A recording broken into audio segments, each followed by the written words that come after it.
Allez, bonsoir à tous, ravi de vous retrouver, bienvenue dans le Montpellier Sport Club, le 10e numéro de la demi-saison avec Benjamin Psaume, notre consultant, il est toujours là, salut Benji. Salut Bébert, salut à tous. Bienvenue sur la chaîne Twitch de la ville et de la métropole de Montpellier, 10e numéro ce soir, donc au programme d'ici 21h, on va parler Benji du coup de balai, le coup de balai qui a commencé, Delors Savanier, plusieurs joueurs sont... on le sait désormais invité à quitter le navire cet été. Vous allez nous dire dans le chat ce que vous en pensez, qui doit partir, qui doit rester d'après vous. Et puis les jeunes, les leaders, on en parlera aussi, sur qui le club doit s'appuyer. Le match à Marseille, bien sûr, on va en parler. Défaite très lourde ce week-end, 5-1. Mais est-ce qu'on entrevoit, ce sera l'une des questions, des choses sympas pour la saison prochaine, dans la compo, le système, l'animation, les intentions. C'est... pour la partie foot, ça, jusqu'à 21h15. On basculera ensuite sur la boxe, et en l'occurrence la boxe taille avec un champion XXL originaire de Montpellier qui représente fièrement les couleurs de la ville, Jimmy Vienno, Montpellierin, qui concourt le mois prochain pour une 8e ceinture mondiale de Muay Thai avant de basculer dans un monde encore plus médiatisé, puisqu'il va se lancer définitivement dans le MMA qu'il entend un jour dominer. Pour m'accompagner ce soir, vous l'avez vu donc, Benjamin Psaume, Robert Malm également, consultant Beansport, commentateur Ligue 2 depuis 2012 et ancien attaquant du Montpellier Hérault, parmi quelques autres clubs entre 2006 et 2008. Bonsoir Roby. Salut Bertrand, salut Benji, bonsoir à tous. Salut Roby. On est heureux de t'avoir avec nous, Robert. On adore t'écouter, évidemment, sur Beansport depuis près de 15 ans.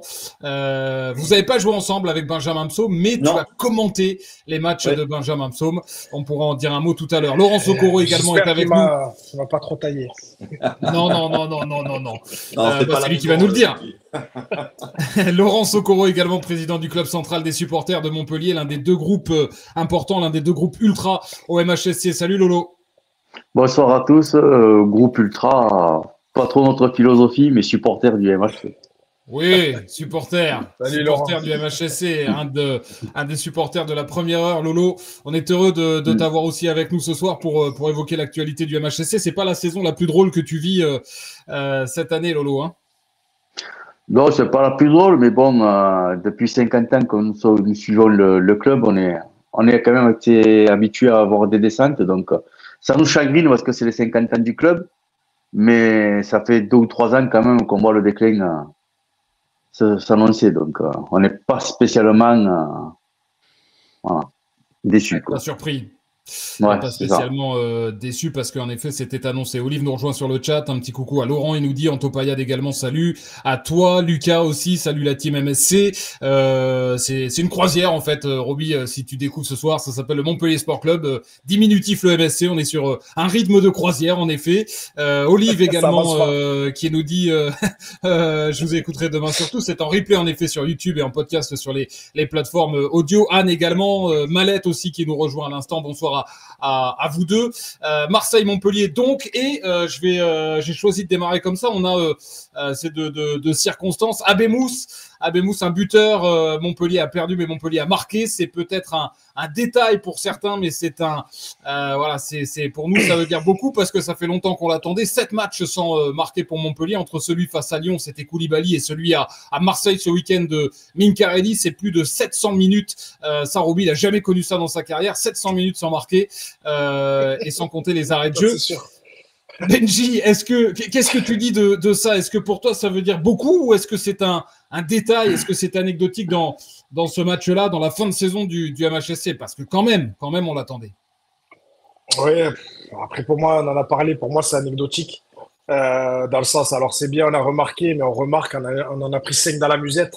On en a pris 5, donc ce but-là, lui c'est Enrique qui dort et Mincarelli qui met sa tête. À part pour Mincarelli, où psychologiquement il revient de blessure et il peut se dire j'ai marqué au Vélodrome, il pourra le raconter. Pour moi, ce but-là est anecdotique.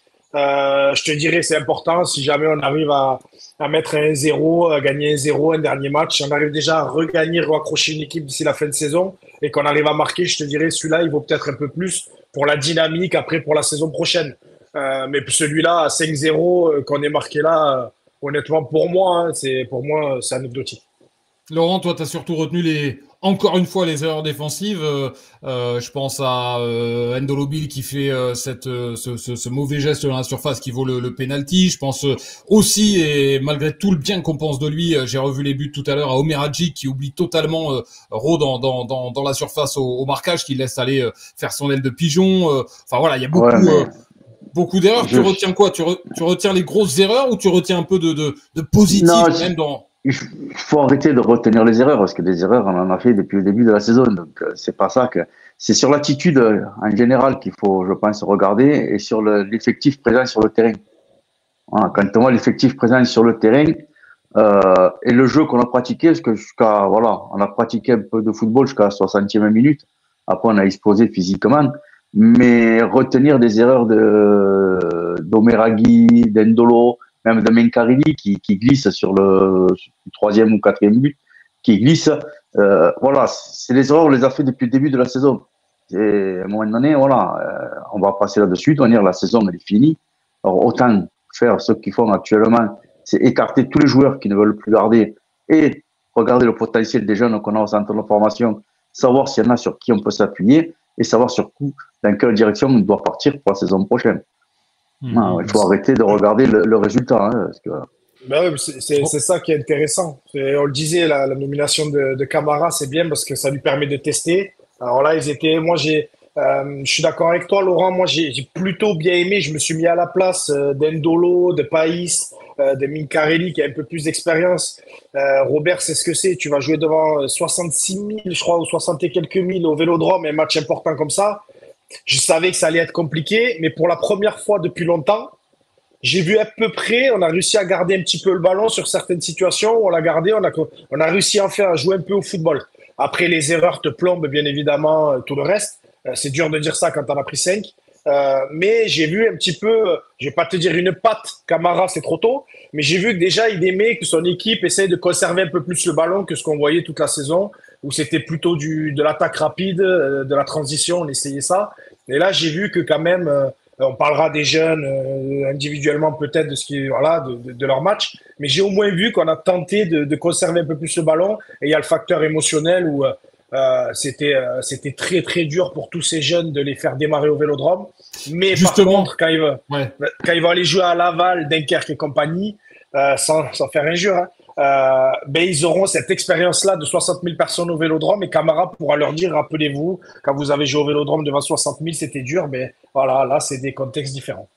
C'est vrai qu'on parle parfois de défaites encourageantes dans le football. Pour le coup, il y a des choses encourageantes pour la saison prochaine, évidemment pas sur le coup. Mais Robert, est-ce que quand on est jeune, qu'on est lancé, comme le fait en ce moment, pas plus Camara, il est en train de tester, c'est un laboratoire son équipe en ce moment, est-ce qu'on sort anéanti du fait d'en avoir pris 5 ou est-ce qu'on sort grandi malgré tout du fait d'avoir en effet affronté l'OM, avoir été lancé dans le grand bain, certes avoir fait des erreurs, mais est-ce qu'on apprend? T'apprends toujours. T'apprends toujours que quand tu perds, on dit pas, il y a une adage qui dit je ne perds pas, mais j'apprends. Il faut que les jeunes apprennent et se fassent effectivement la main. Et ce que disait Benji est tout à fait juste, il faut apprendre. Après, pour moi, il va falloir aussi, même si on est battu, il va falloir quand même hausser son niveau, quoi qu'il en soit, même la saison prochaine en Ligue 2. C'est un gros signal d'alarme que j'envoie. Parce que tu regardes le championnat aujourd'hui en Ligue 2, petite parenthèse Ligue 2, quand tu vois que Lorient est en tête, le Paris FC est en tête et Metz, ça se tient en 4 points, ça te laisse juste imaginer la densité que peut avoir le championnat quand tu vois les 3 effectifs, les 3 équipes que je viens de te nommer, tu vois les 3 effectifs de ces équipes-là, sont très riches, très très riches. Et aujourd'hui en Ligue 2, malheureusement, si tu n'as pas de profondeur de banc, tu n'as pas d'un peu de qualité, tu n'as pas l'état d'esprit de te vite mettre au diapason de la Ligue 2, tu peux faire malheureusement ce qu'est en train de faire Clermont aujourd'hui. C'est-à-dire que tu peux vite redescendre aussi d'un autre étage et tu ne le vois pas arriver. Donc, je ne le souhaite pas. Par contre, c'est un gros signal d'alarme que j'envoie. Maintenant, pas plus pour le connaître, c'est comment est fait le championnat aussi. Il était avec les jeunes au PSG, il a construit son équipe aussi sur le temps, parce qu'il a fait la Youth League, il a fait la Gambardella, il a fait championnat U19. Au bout de sa 3e année, quand il s'est installé, il a gagné le championnat U19. Alors, championnat U19, c'est dense. Entre les descentes, les montées des uns et des autres, tu n'as pas, tu fais les montées, quoi. Il y a un choix à faire. Et c'est ce qu'il est en train de faire actuellement. Donc, si tu es dans ce contexte-là, je lui fais confiance, il sait faire, il sait comment gérer, et notamment les plus jeunes. Ouais, il ne va pas se laisser surprendre par ce que tu dis du championnat de la Ligue 2 qui… Par contre, il faut que les joueurs se mettent vite, mais alors très vite à la page Ligue 2, quitte à faire que des matchs de préparation durant la période estivale contre les Ligue 2 sur lesquels que tu as rencontré une fois, peut-être 2, 3 fois dans la saison. Vaut mieux peut-être même voir des équipes de nationales qui vont être accrocheuses, qui vont t'embêter, bloc bas, bref, tout ce qu'il y a autour. Il faudra que vite les joueurs se mettent au diapason. Alors, comme l'a dit Laurent, il va falloir aussi que les joueurs aient envie aussi de jouer en Ligue 2. Et petit aparté, moi je ne comprends pas quand on est dans un club, on descend, qu'on veuille, la première chose qu'on pense, c'est de se barrer. Voilà, j'ai fait plusieurs clubs, c'est vrai. J'ai jamais pensé à me barrer, contrairement à tout ce que le monde peut penser. La preuve, de mon passage à Montpellier, j'ai pas demandé, j'ai pas fait le forcing pour partir. Encore une fois, quand on laisse un club dans une difficulté, au moins la moindre des choses, quand c'est comme ça, on le laisse là où on l'a trouvé. On ne peut pas tout faire tout seul, mais collectivement, oui. Maintenant qu'on invite d'autres joueurs à partir, ça c'est autre chose. Ça, c'est une décision du club ou quoi. Et que les joueurs aient envie de quitter le navire, ça te dérange. Dès que c'est fini et que les résultats ne sont pas là et que tu veux prendre tes bagages et je vais être grossier, te barrer, moi, par contre, ça m'embête. Ça m'embête pour rester poli. Et c'est sans doute le cas en effet de certains joueurs. On fera la revue d'effectifs tout à l'heure. Il y a Nous Fariav là qui nous rejoint et qu'on salue. Gis également, je sais pas si ça se prononce comme ça, 34 sur le chat. Rémi également, salut les copains, salut à Rémi à Lille. Lucas qui dit certains malheureusement voudront rester parce que l'assiette est bonne au MHSC. Il y a ça aussi parce qu'il y a une baisse des salaires évidemment en Ligue 2 qui, si on suit uniquement ce que dit la LFP, est de l'ordre de 20% quand il y a une descente Ligue 1, Ligue 2. Mais après, on peut aussi trouver des accords individuel avec le club, mais c'est vrai qu'il y a des salaires qui sont très conséquents à Montpellier, des joueurs qui sont encore sous contrat et tous pour cette raison-là. C'est pour ça que je te dis qu'il faut bien faire la différence entre les joueurs effectivement qui ont une masse salariale qui est énorme, qui va peser sur la masse salariale de la saison prochaine, que le club souhaite s'en séparer, ou alors les joueurs font un effort énorme et on voit comment ça peut se passer. Il y a plein de manières de pouvoir faire, mais il est vrai que ceux qui ont une masse salariale qui est énorme, j'entends ce que le club souhaite s'en séparer. Maintenant, pour ceux qui ont un salaire, je dirais, dans la normalité et qui vont correspondre aussi avec des salaires de Ligue 2 et qui ont dans leur contrat quelque chose ou pas, parce qu'il y a plein d'avenants qu'on peut mettre, Benji le sait, on peut mettre plein d'alinéas, plein d'avenants dans le contrat en ce qui concerne la montée ou descente. Encore une Mais tu as raison, Robert, sur un truc, c'est que si on prend des joueurs qui sont pas ceux qui ont, on va dire, les Savanier, les Lecomte, la masse salariale monumentale, on peut imaginer que certains joueurs qui évidemment font partie du problème, mais qui sont peut-être pas les plus incriminables dans l'histoire, on pourrait aimer que ces joueurs-là aillent voir Laurent en lui disant « Écoute, je sais pas ce que tu comptes faire de moi, mais moi, sache que j'aimerais rester. Je sais que j'ai déconné, je sais que j'ai pas aidé le club cette saison, et ben j'aimerais rester. » Et voilà, tu le sais. Je pense que pour le joueur, c'est au moins la moindre des choses. Voilà, tout au moins… je dis toujours, le club a toujours payé ses joueurs à l'heure, a toujours rempli ses obligations contractuelles. Maintenant, les joueurs sur le terrain, les choses n'ont pas été. Qu'est-ce qui n'a pas été? Le mal est profond, oui, il y vient d'où, quoi que ce soit.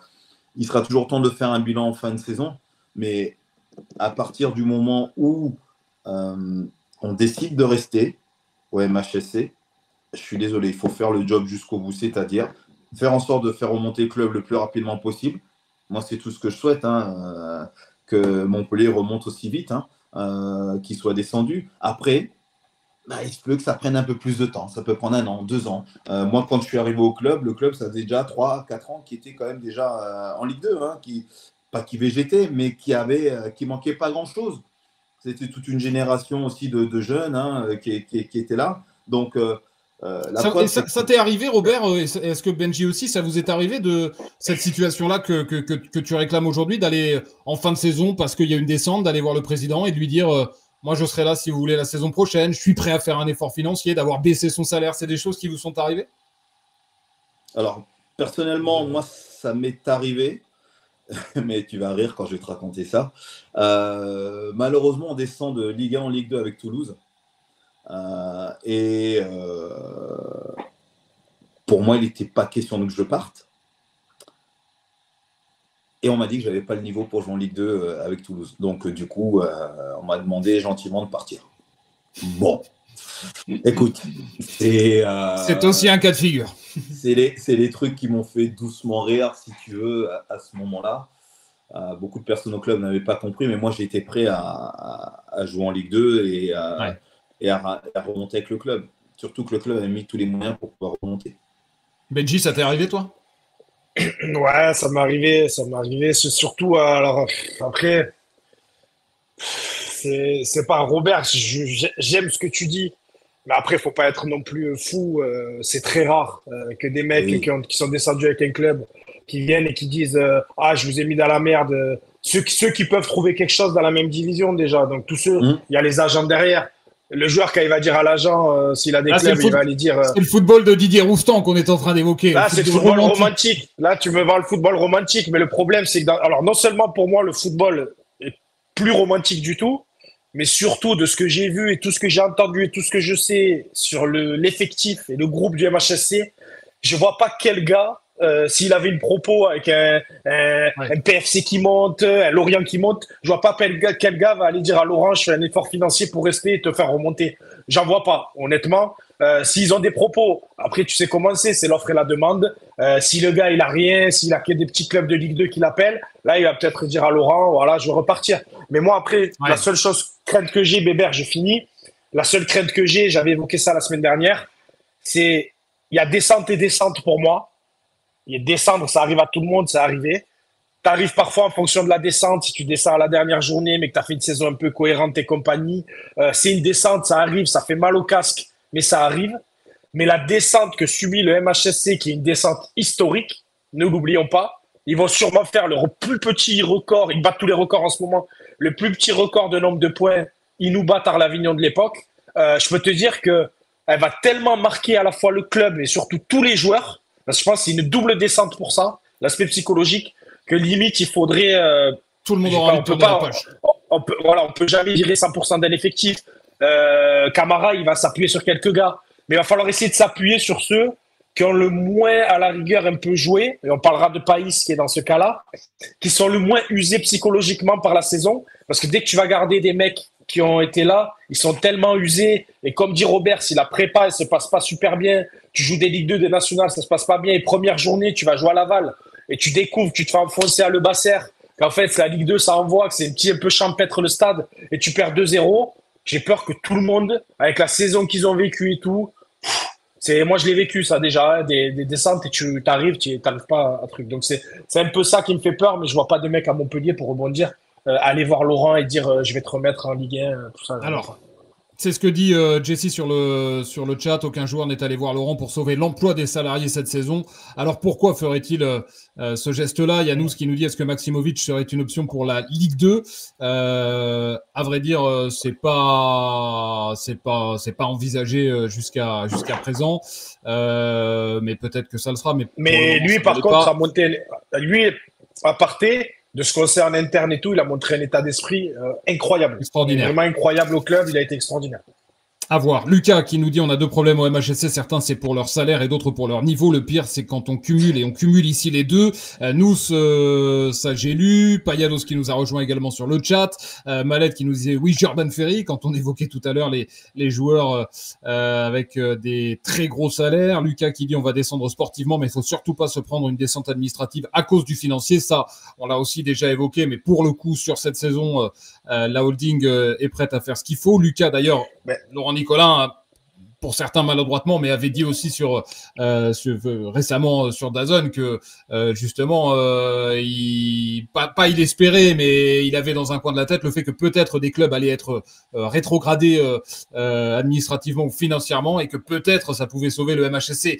C'était un peu maladroit de le dire comme ça, mais en tout cas, c'est pour dire que financièrement, le MHSC est pas dans la merde actuellement. Enfin, en tout cas, il n'y a pas de rétrogradation liée à ça qui peut être envisagée. Lucas qui dit, Benji, ils n'ont aucun amour-propre, ces joueurs. Il y a 3 journées, ils étaient encore confiants. Ça va être courage Fillon dans cet effectif pour une grande partie. Laurent, toi qui es un romantique, on parlait de romantisme. Toi qui es un romantique, tu dois aimer Benji l'évoquait, le football de Nicolas Païs. Pour le coup, je reviens sur le match contre l'OM, mais aussi sur les précédents. Alors, il est blessé, là, il s'est blessé au pied, au métatarse, et il sera opéré vendredi. On lui posera une vis dans le pied, mais est-ce que c'est un rayon de soleil sur cette fin de saison? C'est un joueur sur lequel, évidemment, on va s'appuyer la saison prochaine. Ce ne sera pas un leader, mais ce sera un joueur sans doute important de l'effectif.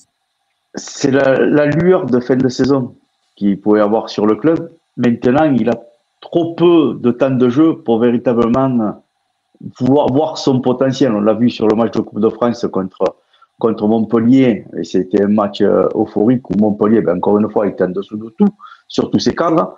Mais voilà, le peu de temps de jeu qu'il a eu a fait de très belles apparitions. Maintenant, sur 90 minutes, j'aurais aimé le voir plus souvent sur 90 minutes depuis qu'on l'a recruté.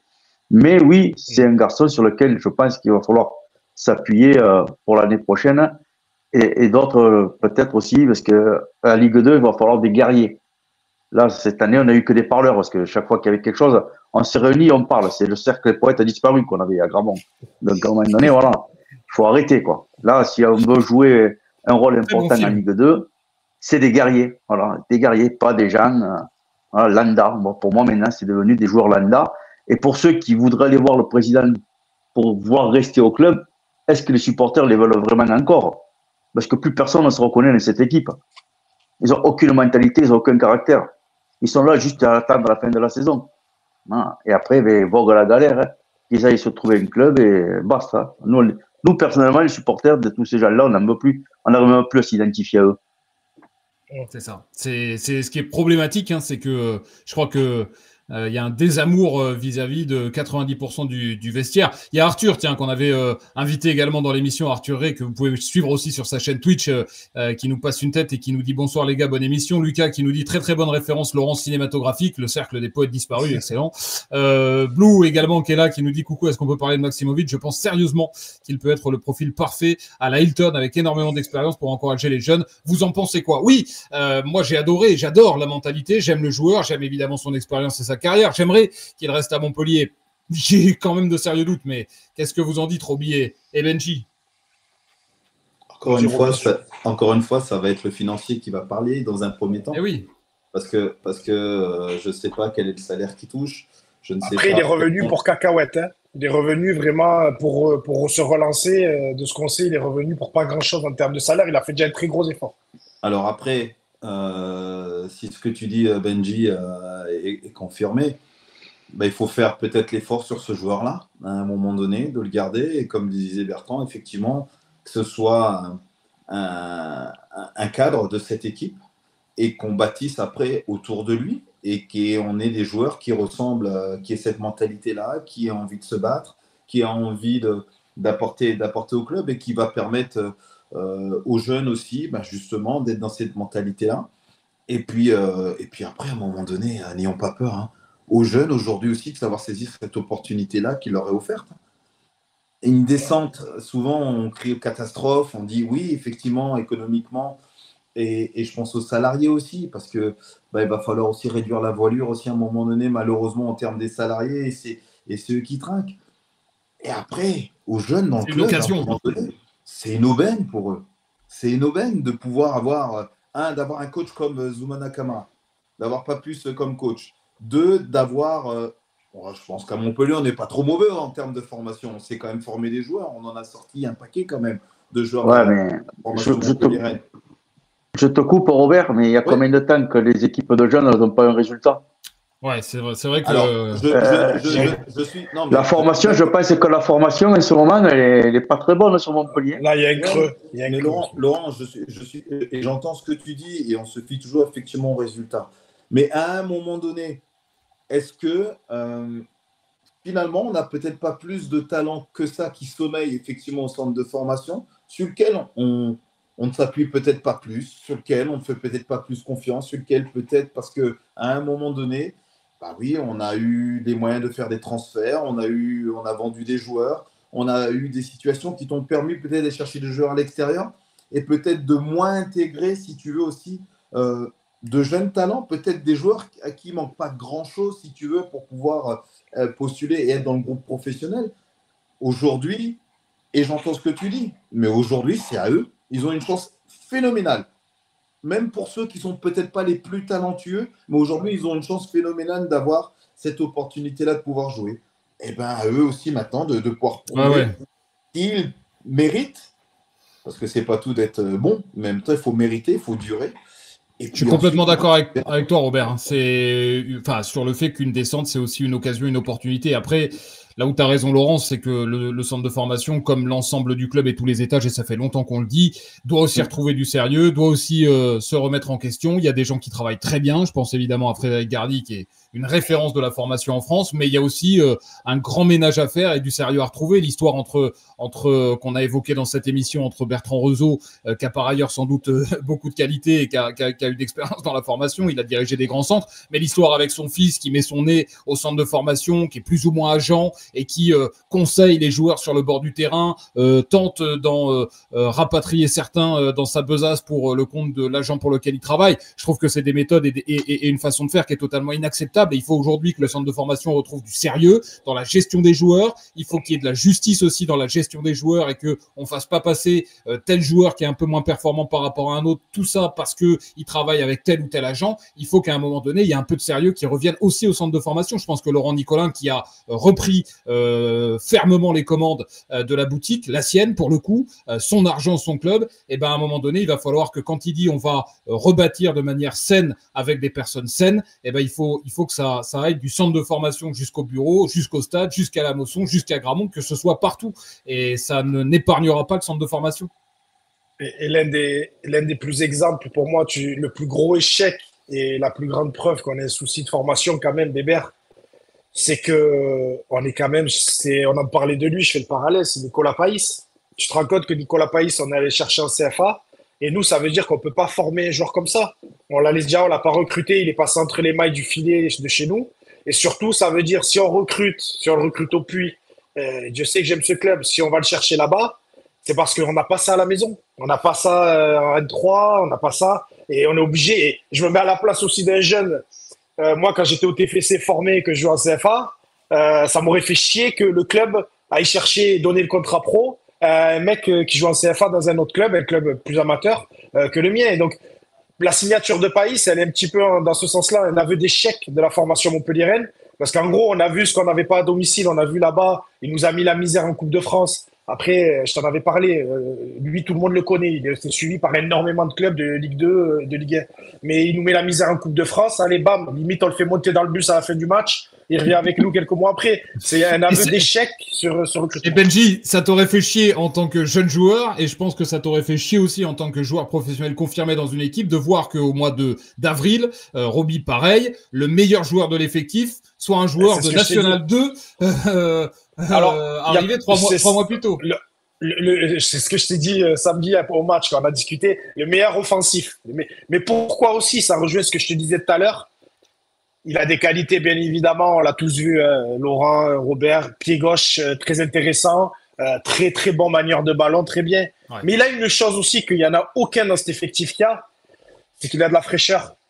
Ils arrivent tous, ils sont usés par une saison qui a été cataclysmique. Ils ont entendu de tout partout. Ils ont été critiqués par tout le monde et à juste titre. Et lui, il arrive, il n'a rien à perdre. Il arrive de CFA. Il jouait à Massot, c'est le stade du Puy, devant 300 personnes il y a 3 mois. Et il va jouer au Vélodrome devant 60 000. Et en fait, au lieu de se mettre la tête sous l'eau, il a dit non. Et là, tu vois le caractère du gars. C'est ce que je te disais pour la saison prochaine. Tu vois le caractère. 60 000, il faisait un peu comme TJ. Il demandait, je le voyais, qu'il n'y avait pas TJ sur le terrain. Il demandait tous les ballons. Et l'une des preuves que tu as, que tu t'es bien acclimaté et que tu es costaud, c'est qu'il vient d'arriver et on lui donnait les ballons. Parce qu'il a touché énormément de ballons et je l'ai trouvé très bon à Marseille aussi. Il a des choses à travailler, bien évidemment. On va attendre qu'il soit décisif, tout ça. Je refais le débat Païs un petit peu tout à l'heure. Donc voilà. Donc ce qui est intéressant, c'est que pour la Ligue 2, je pense que Roby a tout à fait raison. C'est un étage en dessous. Et les Ndolobil, les Mwanga, tout ça, ils vont pouvoir se. C'est un championnat difficile, mais peut-être un petit peu moins. En Ligue 1, tu fais une erreur, t'es foutu. En Ligue 2, parfois, si tu fais une erreur, tu peux être sauvé. Voilà, c'est ce qu'on dit souvent. Et donc, ces gars-là, c'est tout bénef pour eux. Comme il a dit, ils ont un entraîneur qui va donner sa chance aux jeunes. Il est en train de tous les tester. Et ils vont aller dans un championnat pour s'aguerrir. Et Païs, le premier. Païs en Ligue 2, ça va pas être facile parce qu'ils vont dire c'est lui le petit phénomène. Hein, tu as vu au Vélodrome l'année dernière? Ben allez, on va lui mettre des vieux roublards de Ligue 2 qui ont 300 matchs, ils vont lui rentrer dedans. Mais au moins, non, mais c'est comme ça. Et au moins, on va voir ce que ça vaut. J'ai envie de le voir en Ligue 2. La seule chose que je veux voir maintenant, il peut pas en faire à Montpellier dans cette équipe-là, c'est impossible. On a marqué, c'est un miracle. Mais je vais commencer à le voir faire des stats. La saison prochaine, je vais l'attendre aussi sur les stats. Il va falloir qu'il me fasse une dizaine de passes D et quelques pions pour un offensif comme il est. Mais c'est comme dit Laurent, je suis d'accord, c'est le rayon de soleil de la fin de saison parce qu'il est frais. On le voit, il est frais, il n'a pas la charge sur les épaules comme les autres. Et bon, la blessure, elle fait très mal parce qu'on aurait aimé le voir sur les 4 dernières journées. Et j'ai l'impression de ce qu'on entend à chaque fois, et je te le dis, j'écoute quand je regarde les matchs et compagnie, très très grande confiance de Camara pour ce joueur. Puisque à Angers notamment, où on l'entendait énormément, il encourageait énormément, je pense qu'il mise énormément sur lui la saison prochaine. Il y a Nous Foryav là qui nous dit j'aimerais bien intégrer un mec comme non mais c'était intéressant, j'aimerais tu es aussi un rayon de soleil à ta manière. J'aimerais bien intégrer un mec comme Jérôme Bonicel dans la cellule de recrutement. Il avait bien bossé avec Bordeaux à l'époque, si les finances le permettent bien sûr. Il y a JC qui nous dit j'espère que Momo écoute l'émission, je sais pas de quel Momo il parle. Arthur qui nous dit Kylian Corredor, mon plus grand regret en transfert raté et en formation également. Kylian Corredor en effet qui jouait à Rodez et que Montpellier n'avait ni formé ni récupéré. Vas-y. Ouais, c'est ça que je voulais évoquer aussi. Robert, il connaît, c'est parfait. Alors, ça fait chier d'avoir Robert là, parce que si on a Robert, le roi de la Ligue 2, et qui connaît la Ligue 2 sur le bout des doigts, c'est Laurent, c'est que ça sent pas bon, parce qu'on prépare la saison prochaine, tu vois. Ah non, mais ça fait un moment qu'on le prépare, nous. Hein. Ça fait un moment, mais justement, comme tu la connais par cœur, Robert, et Corredor, ça me fait penser à ça, Montpellier va devoir s'adapter dans le recrutement. Et on dit toujours, quand tu descends, essaye d'aller chercher des gars qui connaissent la Ligue 2 par cœur avec de l'expérience. Toi qui la connais par cœur, est-ce que tu as des idées de profil un petit peu où Montpellier pourrait se pencher sur certains joueurs ou pas? Et avant de te faire répondre, Robert, je vais prolonger la question avec celle de Titi du 12 qui va dans ce sens-là, qui dit que pensez-vous de faire revenir des anciens jeunes de Montpellier qui commencent à performer, notamment à cet étage-là, Vargas avec Laval, Vidal également, Alal qui lui joue en D2 mais aux Pays-Bas, Vercruis, voilà, ces joueurs qui étaient à Montpellier, puis aller chercher éventuellement un Corredor par exemple et des joueurs plus confirmés. Ça rejoint la question de Benji qu'il t'adressait. Non, mais bien sûr que Benji a raison. Et d'ailleurs, si vous ne m'avez pas posé la question, je vous aurais dit aujourd'hui, il faut savoir recruter et aller chercher des joueurs aujourd'hui qui connaissent ce championnat. De Montpellier, quoi qu'il en soit, reste une belle vitrine du football français. Donc, on aura beau dire aujourd'hui si malheureusement c'est confirmé ce week-end. Là, en ce qui concerne la descente, il va falloir très vite, effectivement, commencer à regarder à droite et à gauche. Il faut prendre l'exemple de ce qu'a fait Lorient, de ce qu'a fait Metz et de la manière dont s'est construit le Paris FC. Voilà. Si tu arrives à avoir ton équipe de scouts, ton équipe, ta cellule de recrutement qui arrive, qui a déjà anticipé, parce qu'après, il ne faut pas se voiler la face, et Laurent, il a raison. Ça fait un moment que ça pend au nez. C'est sûr que mathématiquement, ce n'était pas fait. Donc, à un moment donné, là, on n'est plus qu'à un point près. Malheureusement, ça va arriver. Il faut qu'aujourd'hui, le recrutement soit malin. Entre des prêts, il ne faut pas avoir peur de se faire prêter des joueurs peut-être en manque de temps de jeu. Et regardez, on voit Dunkerque. Dunkerque se fait prêter le petit Ragoubert qui est à Lille. Ouais. C'est une vraie révélation dans le championnat. Tu peux aller chercher des gamins à droite, à gauche. Maintenant, quel est le profil que souhaite Papus? quel est ce que Papus veut mettre en place. Il y a plein de choses. Donc aujourd'hui, des noms, je pourrais t'en sortir en veux-tu, en voilà. Et je pense que même des garçons qui risquent de monter peut-être cette année vont peut-être pas jouer en Ligue 1 et pourront être d'une grande expérience et du grand aide pour Montpellier. Quelques messages encore sur le chat. Il y a Jean-Philippe qui est avec nous aussi, que je salue, qui nous dit même un gardien comme Bingourou Camara qui était juste là pour la Ligue 1 mais à l'expérience pour la Ligue 2 et ancien du club, il est libre en juin. On va faire ça, Berto. On va faire la revue d'effectifs justement. Il y a beaucoup de joueurs qui vont partir, certains vont rester. On va passer en revue l'effectif de Montpellier en commençant par TJ Savanier. C'est sorti cette semaine. Benji, je sais que t'avais l'info. TJ Savanier qui est invité donc à faire ses valises alors que il lui reste du contrat. Est-ce que c'est une bonne chose pour vous qu'il s'en aille ou pas? Vous allez nous le dire. Moi, je sais que je suis pas trop d'accord avec Benji parce que toi, Benji, tu t'envisageais qu'on construise le projet autour de lui en Ligue 2. Moi, je pense que c'est une bonne chose que TJ s'en aille. Ça n'enlève rien à ce qu'il a été, mais financièrement, c'est intenable de le conserver. Sportivement, il est quand même sur le déclin. En tant que cadre, il fait partie du problème et du fiasco cette saison. Il n'est pas le seul problème, évidemment, loin de là, mais il a jamais été la solution, malgré son statut, malgré son brassard de capitaine, jusqu'au match face au Puy, après quoi il lui a été enlevé. Je n'imagine pas comment Montpellier pourrait repartir avec un joueur comme ça. Il est plus désiré. Il ne désire pas non plus spécialement rester. On l'a vu puisque cet hiver, il était parti pour quitter le club et partir dans le Golfe en Arabie Saoudite. Donc, il y avait déjà cette possibilité de partir dans les tuyaux. Voilà, moi, je pense qu'il est temps que l'aventure se termine. Il est temps de mettre fin à la relation. Je pense qu'elle est pas loin d'être devenue toxique, malgré toutes les qualités, malgré sa singularité, évidemment, parce qu'on n'oublie pas ce qu'il a fait de bien à Montpellier. Moi, c'est un des rares joueurs qui m'a fait lever de mon siège ces 5 dernières années en Ligue 1.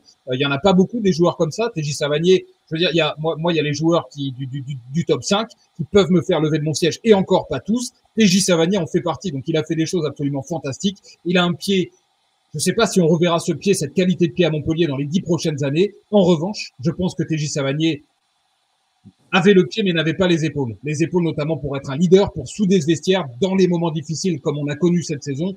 Et je pense que voilà, plus le temps passe et plus l'image est en train et la statue est en train de s'effriter. Je pense qu'il est temps de s'arrêter pour lui, pour nous, pour le club, pour tout le monde. Et encore une fois, je répète, TJ Savanier m'a fait vibrer, mais TJ Savanier aujourd'hui, moi je pense qu'il n'a plus rien à faire à Montpellier. T'as bien parlé là, c'était beau. En fait, le Roby, pour rebondir sur ce que tu disais, quand je te disais c'est utopique et c'est romantique, en fait, au final, vu toute l'histoire qu'on connaît, et TJ, on connaît parfaitement son histoire tous, s'il y en avait un seul à la rigueur, un seul pour moi qui allait taper à la porte de Laurent et lui dire j'ai fait une saison catastrophique, il a quand même le recul pour le savoir, il sait très bien. J'ai fait une saison catastrophique, on va trouver une solution pour baisser mon salaire énormément. Et la saison prochaine, j'essaye de te faire remonter. Et c'est pas le Savanier que tu as vu là, en méforme, dans un mauvais délire, et j'essaie de te remettre. Là, ce Savanier en Ligue 2, je sais qu'il peut nous faire remonter parce qu'avec, comme dit Bertrand, il a la qualité pour revenir. Mais est-ce qu'on le reverra? On ne sait pas. Et après, Bertrand, la grande question qu'il faut savoir, c'est est-ce que c'est TJ qui a commencé à expliquer, à montrer et à alerter ses agents pour chercher une porte de sortie, ou est-ce que c'est l'arrivée de Camara dans ses choix qui a commencé à mettre TJ sur le bord? Parce que là, il rentre pas au Vélodrome. Il avait déjà alerté ses agents, puisque TJ Savanier était en pourparlers pour quitter le club cet hiver. Donc, c'est pas l'arrivée de Papus Camara qui fait que TJ Savanier, potentiellement, allait s'en aller. N'oublie pas aussi que cet hiver, ça a été la grande braderie de Montpellier dans tous les sens. Alors, on le vendait peut-être pas en termes de transfert, mais tu économisais un salaire à 210 000 bruts. T'économisais pendant ça te faisait 1 million d'euros pratiquement si tu lissais sur la fin de saison. On a vendu nos 3 attaquants titulaires. Faut aussi voir la braderie. C'était le seul, Robert, moi. C'était le seul que je m'étais dit, s'il va taper à la porte, il est d'ici, il veut pas bouger, et je vais finir ici, on renégocie le salaire, on met un salaire cohérent en Ligue 2, que je pensais. Mais on s'aperçoit que non, je pense que c'est le choix de Papus. Vous allez trancher, puisque Benji et moi, on n'est pas du tout d'accord. Donc, voilà. Allez-y. Vas-y, Laurent. Vas-y. Je pense qu'on arrive à la fin du cycle. Et construire l'avenir avec TJ Savanier, je ne pense pas que ce soit la priorité du club. Et même dans quel état d'esprit le club est. Est-ce que le club va remonter de suite ou est-ce que le club espère rester quelques saisons en Ligue 2 pour pouvoir tout se reconstruire sur des bases saines aussi. Parce qu'on se projette tous sur la remontée immédiate du club, mais est-ce que c'est vraiment la volonté du club de vouloir remonter directement ou rester un petit peu en Ligue 2, le temps de repartir sur des bases saines totales? Voilà. Après, concernant Teddy Savanier, pour moi, c'est pas l'avenir du club. Il a fait de très très belles saisons à la Mosson. Cette année est la pire des saisons qu'on a vues de sa part, et je ne pense pas que ce soit sur lui qu'il faut miser sur l'avenir. Ça fait un point pour moi. Robert. Non, mais après, tu pas... Robert, donne-moi 2 points. Moi j'ai, si tu veux, ce que Laurent a dit, il y a énormément de choses vraies. Secrètement, quand on descend de Ligue 1, les clubs veulent remonter tout de suite. Voilà, ils ne veulent pas rester. C'est leur hantise, justement, de s'enterrer. Et ça s'entend. Maintenant, il faut être réaliste. Si tu prends un super départ et que tu fais ce qu'il faut, tu es appelé certainement à remonter tout de suite. Mais encore une fois, ce championnat est tellement bizarre, tellement complexe, que tu peux y rester, 2 saisons. On a vu Lens, ils ont presque fait, pas 10 ans, mais ils en ont fait quand même quelques-unes de saisons en Ligue 2. Il y a eu Saint-Etienne voulait remonter tout de suite. Saint-Etienne a mis 2 saisons à remonter et en passant par les barrages, attention, en passant par les playoffs. C'est pour ça que je précise. Tu as beaucoup de clubs qui voulaient remonter tout de suite, mais qui sont encore ou des fois même n'existent même plus. Donc, je pense qu'à l'intérieur du vestiaire et les objectifs donnés vont être effectivement de remonter de suite. Après, il y a la réalité du terrain qui vont faire en sorte que oui, il va falloir peut-être un peu plus de temps, pas plus, peut-être un peu plus de temps aux joueurs de s'adapter au championnat et pourquoi pas effectivement remonter. Maintenant, en ce qui concerne le cas de TJ, moi, j'adore le joueur. J'aime bien aussi le bonhomme parce qu'il est atypique. Il est brut de décoffrage, mais il est ce qu'il est. Et alors, peut-être pas en faire un titulaire, mais est-ce qu'il sera capable d'être un cadre, un relais pour Papus et pour les jeunes? C'est là où je pense que j'ai un doute. Et le gros doute aussi, Robert. Tu sais ce que c'est? Oui, dis-moi. Le gros doute, c'est quand même, et je le lis là sur le chat, quand je vais retrouver le message, Titi nous dit s'il avait voulu sauver le club, il aurait perdu 5 kilos pour être performant et aider l'équipe avant qu'elle sombre. Parce que TJ Savanier, c'est ça aussi. TJ Savanier, il est face à Papus Camara aujourd'hui, il n'est pas face à Michel Derzakarian, face à Olivier Dalloglio ou face à Romain Pitot qui, bon an mal an, et parce qu'il était encore très performant avec son pied, l'ont laissé avoir cette hygiène de vie qui, dans le sport de haut niveau, est difficilement compatible. Aujourd'hui, il a Papus Camara qui écarte les joueurs qui sont en surpoids, qui écarte les joueurs qui ne font pas ce qu'il faut en termes d'hygiène et de rigueur. Et TJ Savanier, est-ce qu'à 33 ans, 34 ans, parce que les années vont avancer, est-ce qu'il sera capable de vouloir se remettre en question et remettre toute son hygiène de vie et sa façon d'être en question pour repartir en Ligue 2? J'en suis pas certain non plus. TJ Savanier, ça a fait son charme, ça fait aujourd'hui ça forme ses critiques, mais TJ Savanier, c'est ça aussi, c'est une hygiène de vie particulière. Alors Bertrand, la question ne se pose pas, est-ce qu'il faut qu'il reste à Montpellier? La question qui se pose, est-ce qu'il a encore envie de continuer à jouer au football au haut niveau? Parce qu'avec tout ce que tu m'expliques, là, la question au départ, c'était de savoir s'il fallait le garder. Maintenant, avec tout ce que tu m'expliques, effectivement, s'il a du surpoids, s'il n'a pas l'hygiène de vie qu'il faut, parce qu'en Ligue 2, il faut de l'hygiène de vie. Il n'y a pas. Mais oui. Ça reste du sport. C'est pas là. T'es pas en district là. Hein, c'est pas le championnat Benji avec Valère. Voilà, il faut se remettre, si tu veux, tous les week-ends en cause et toutes les semaines. C'est d'abord lui poser la question, est-ce qu'il a encore envie de faire tous ces efforts-là? C'est surtout ça. C'est exactement dans mon argumentaire que je perds le match.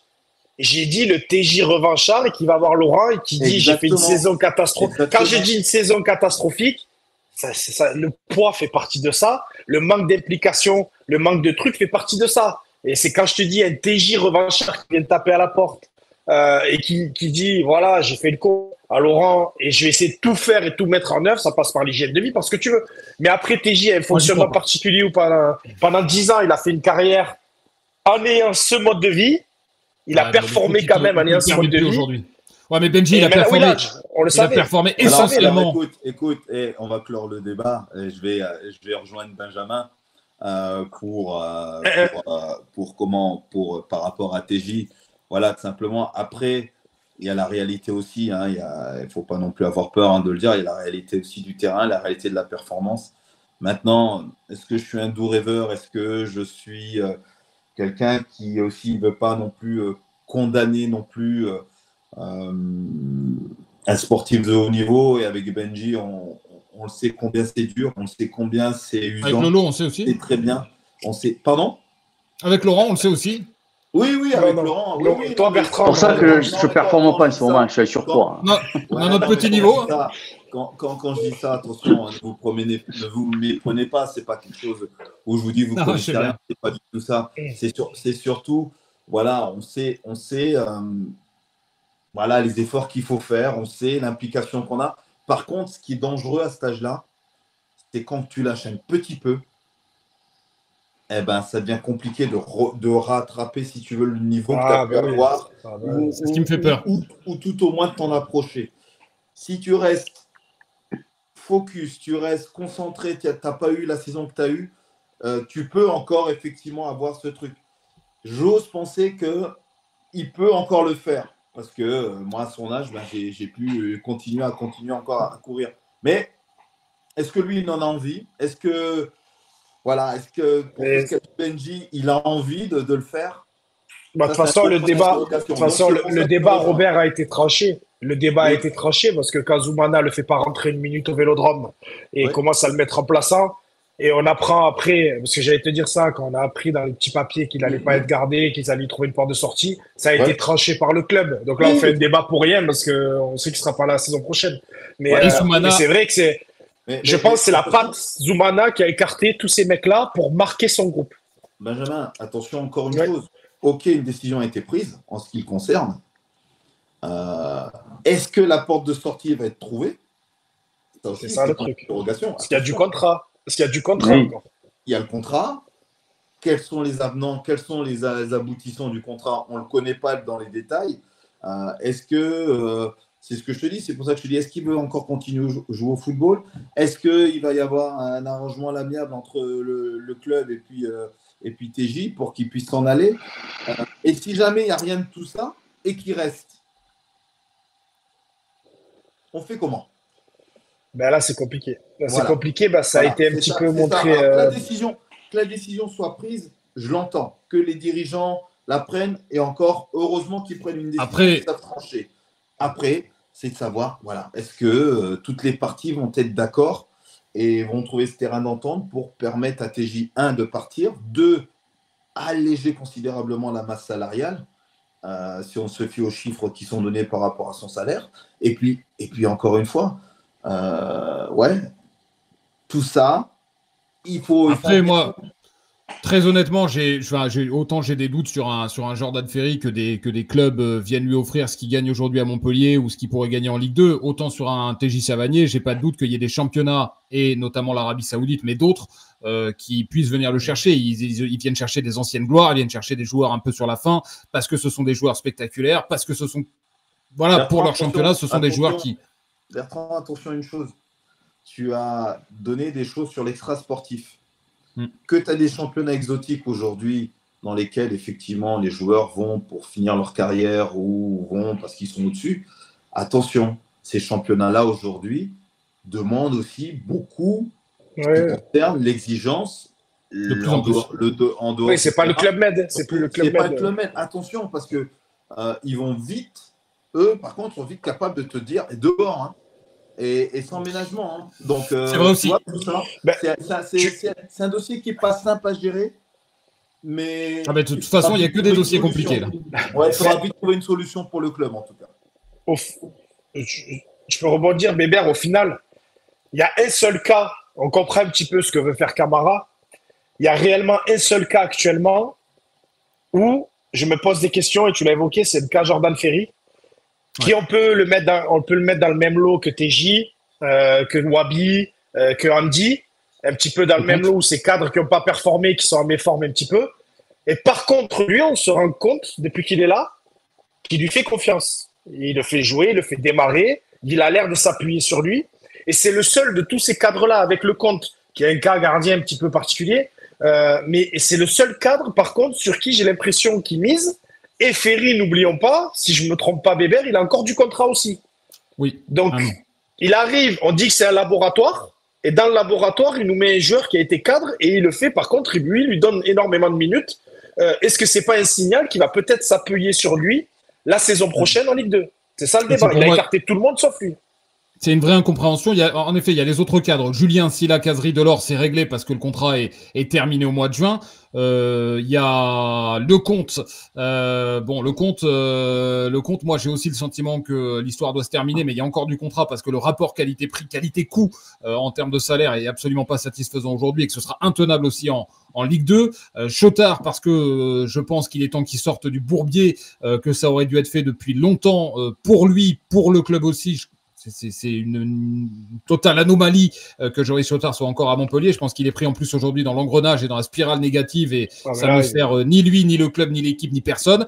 Et après, il y a en effet Ferry. Ferry, moi, c'est une vraie interrogation. Alors, bien sûr, on peut pas liquider tout le monde et bien sûr qu'on le sait et quand bien même on le regrette, il y a des joueurs qui vont rester dont on aurait sans doute en tant que supporter aimé qu'ils s'en aillent. Mais Jordan Ferry, pour moi, j'ai parlé de TJ Savanier, responsable en partie, parce que cadre et capitaine du fiasco, du marasme, de ce qu'on veut.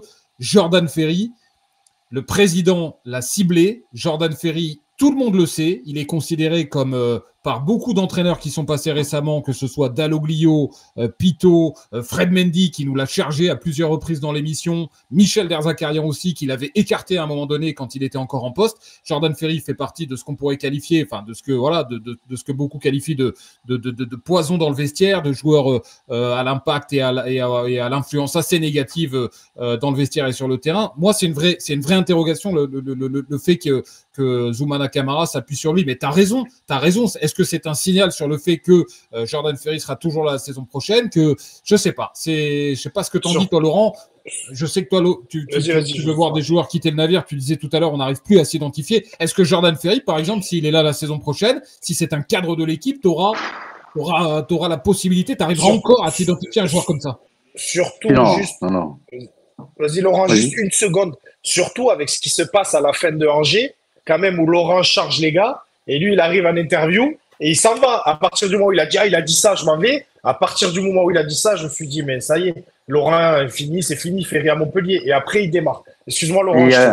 Non, c'est pas, t'inquiète. Il y a quand même eu aussi une autre altercation avec le frère à Laurent, avec Olivier, aussi. Donc, ça prouve bien la mentalité du joueur. Et pour revenir après, ça, c'est un des joueurs que moi, je veux surtout plus voir à la période. Ah ouais. Avec cette mentalité-là. On parle de Jordan Ferry, c'est ça? Jordan Ferry, c'est ça.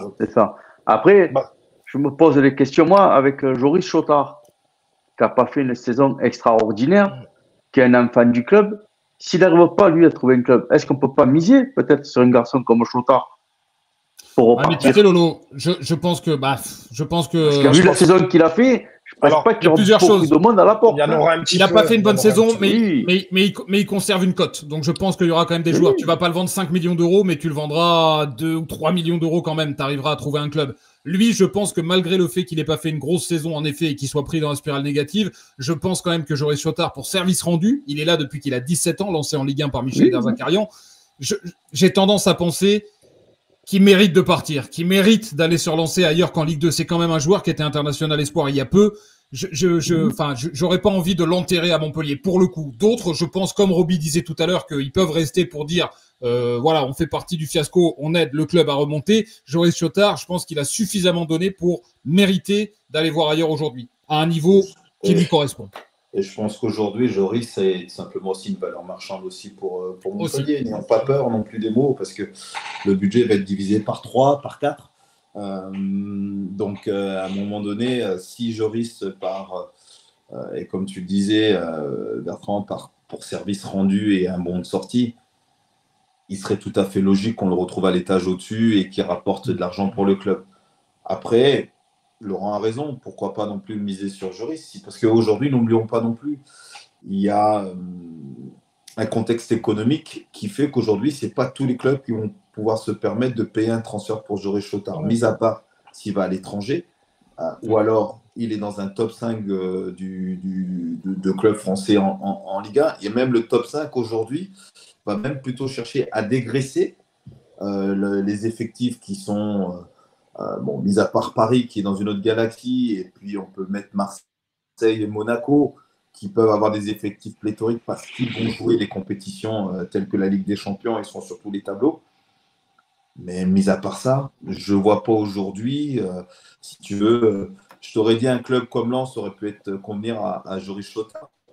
Lui, Lens ne fait plus de folie, il ne fait plus d'investissement sur l'avenir comme ils ont pu faire à un moment donné. La preuve, et c'est que je vois le maillot qui est derrière toi, Bertrand, un joueur comme Eli Wahi, si je ne dis pas de bêtises, qui a été une super valeur marchande pour Montpellier, qui arrive à Lens, qui devait franchir un palier, qui finalement, tu vois, est revendu même pas un an après. Voilà, tu vois, ce genre de club-là, aujourd'hui, ont réduit la voilure. Beaucoup de clubs ont réduit la voilure aujourd'hui avec le contexte économique que l'on connaît. Ouais, j'ai même un petit peu peur pour Joris, qui ne trouve peut-être pas de porte de sortie dans un club français. Mais tu corresponds au talent qu'il a. Alors oui, il va y avoir aussi beaucoup de questions qui vont se poser. Même, tu vois, avec les joueurs sur lesquels, et Laurent a raison, tu pourrais t'appuyer, aujourd'hui, même si tu voudrais les faire partir, et pour service rendu, encore une fois, pour service rendu, c'est pas sûr qu'ils partent, parce qu'économiquement, c'est un peu compliqué, pas un peu, c'est compliqué pour tout le monde. Je vais lire quelques messages là sur le chat. Il y a Massol qui nous dit mon seul regret par rapport à TJ, c'est de me dire qu'il aime la paillade. Ça, on le sait, à aucun doute, ça fait aucun doute. Mais le regret que j'ai, c'est qu'il y a une petite lumière dans sa tête qui lui dit j'ai fait de la merde, mais je veux faire remonter le club en Ligue 1. L'histoire se finira d'une façon romantique. Là, j'oublierai jamais ce qu'a fait TJ pour nous, mais l'image que beaucoup vont garder, c'est il est le capitaine de la pire saison du club. Il y a Jesse qui nous dit l'histoire est cassée avec TJ malheureusement. Il y a Titi du 12 qui nous dit s'il avait voulu sauver le club, il aurait perdu les 5 kilos. Ça c'était tout à l'heure. Roro qui nous dit tu veux remonter avec qui? Les jeunes ne sont pas au niveau, on va pouvoir en parler, les évoquer. Titi qui ajoute ça va dire non plus. Mallette également qui nous dit fera 2 mois à fond à l'intersaison pour son nouveau club. Lucas Greffier qui nous dit TJ n'est pas un leader ou capitaine, on le voit sur le terrain, leader technique oui et encore, mais un leader à la Blanc, Cantona, Hilton, Spahic, Zodic absolument pas, on ne le voit pas aider les jeunes, c'est un fait, c'est pour ça que je disais tout à l'heure, il a le pied mais pas les épaules. Le coureur qui nous dit il n'est pas professionnel, point barre.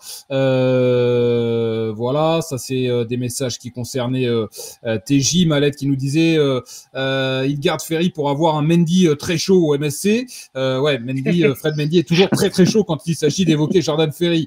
Il y a Jesse qui nous dit Omer Hadjik. Omer Hadjik, c'est sûr que Omer Hadjik va partir là aussi, enfin ça fait aucun doute. Omer Hadjik, c'est le joueur exemplaire, le joueur, ça va nous faire mal au cœur évidemment de voir partir Béchir, mais Béchir, comment on peut retenir un joueur qui est international avec la Suisse? En Ligue 2, ça paraît absolument improbable pour plein de raisons, sportives mais aussi financières. Robert le disait, c'est une valeur marchande et donc c'est un joueur qui voilà, qu'on peut pas retenir aujourd'hui à Montpellier. Ça fait pas partie des joueurs. Autant je pense qu'on va faire la revue d'effectifs.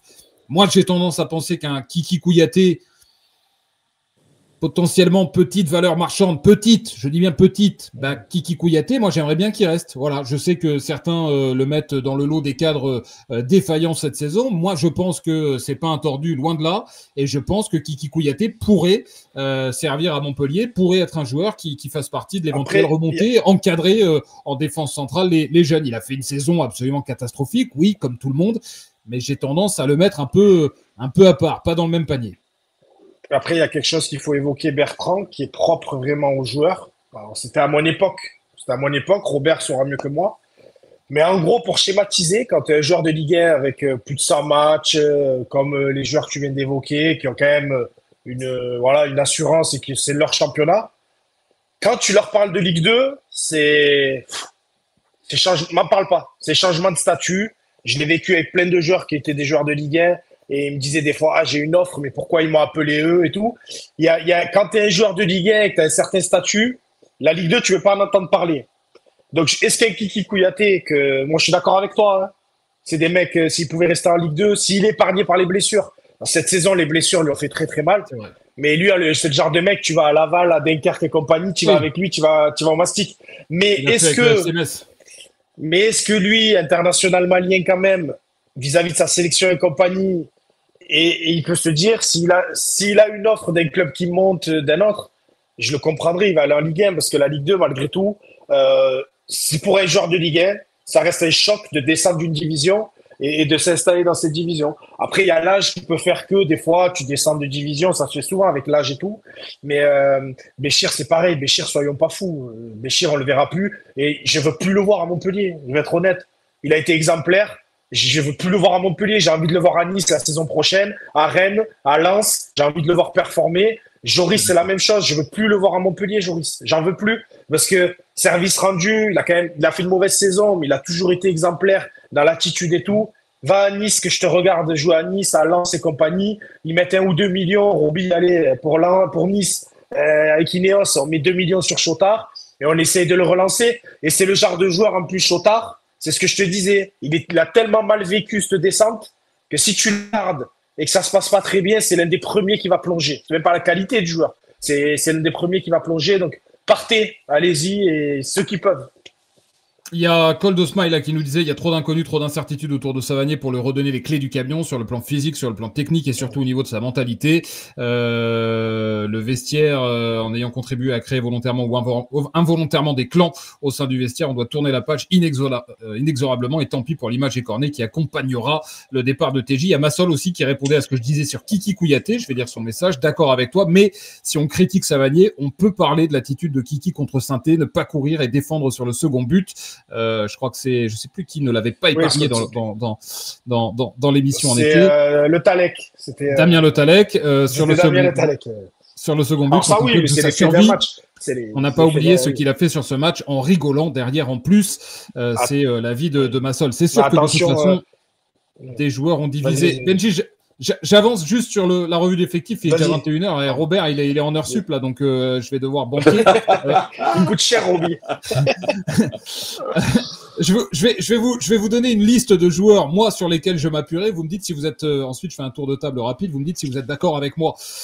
Dans les buts, on a parlé de Lecomte. Tiens, d'ailleurs, il y avait une question sur Lecomte.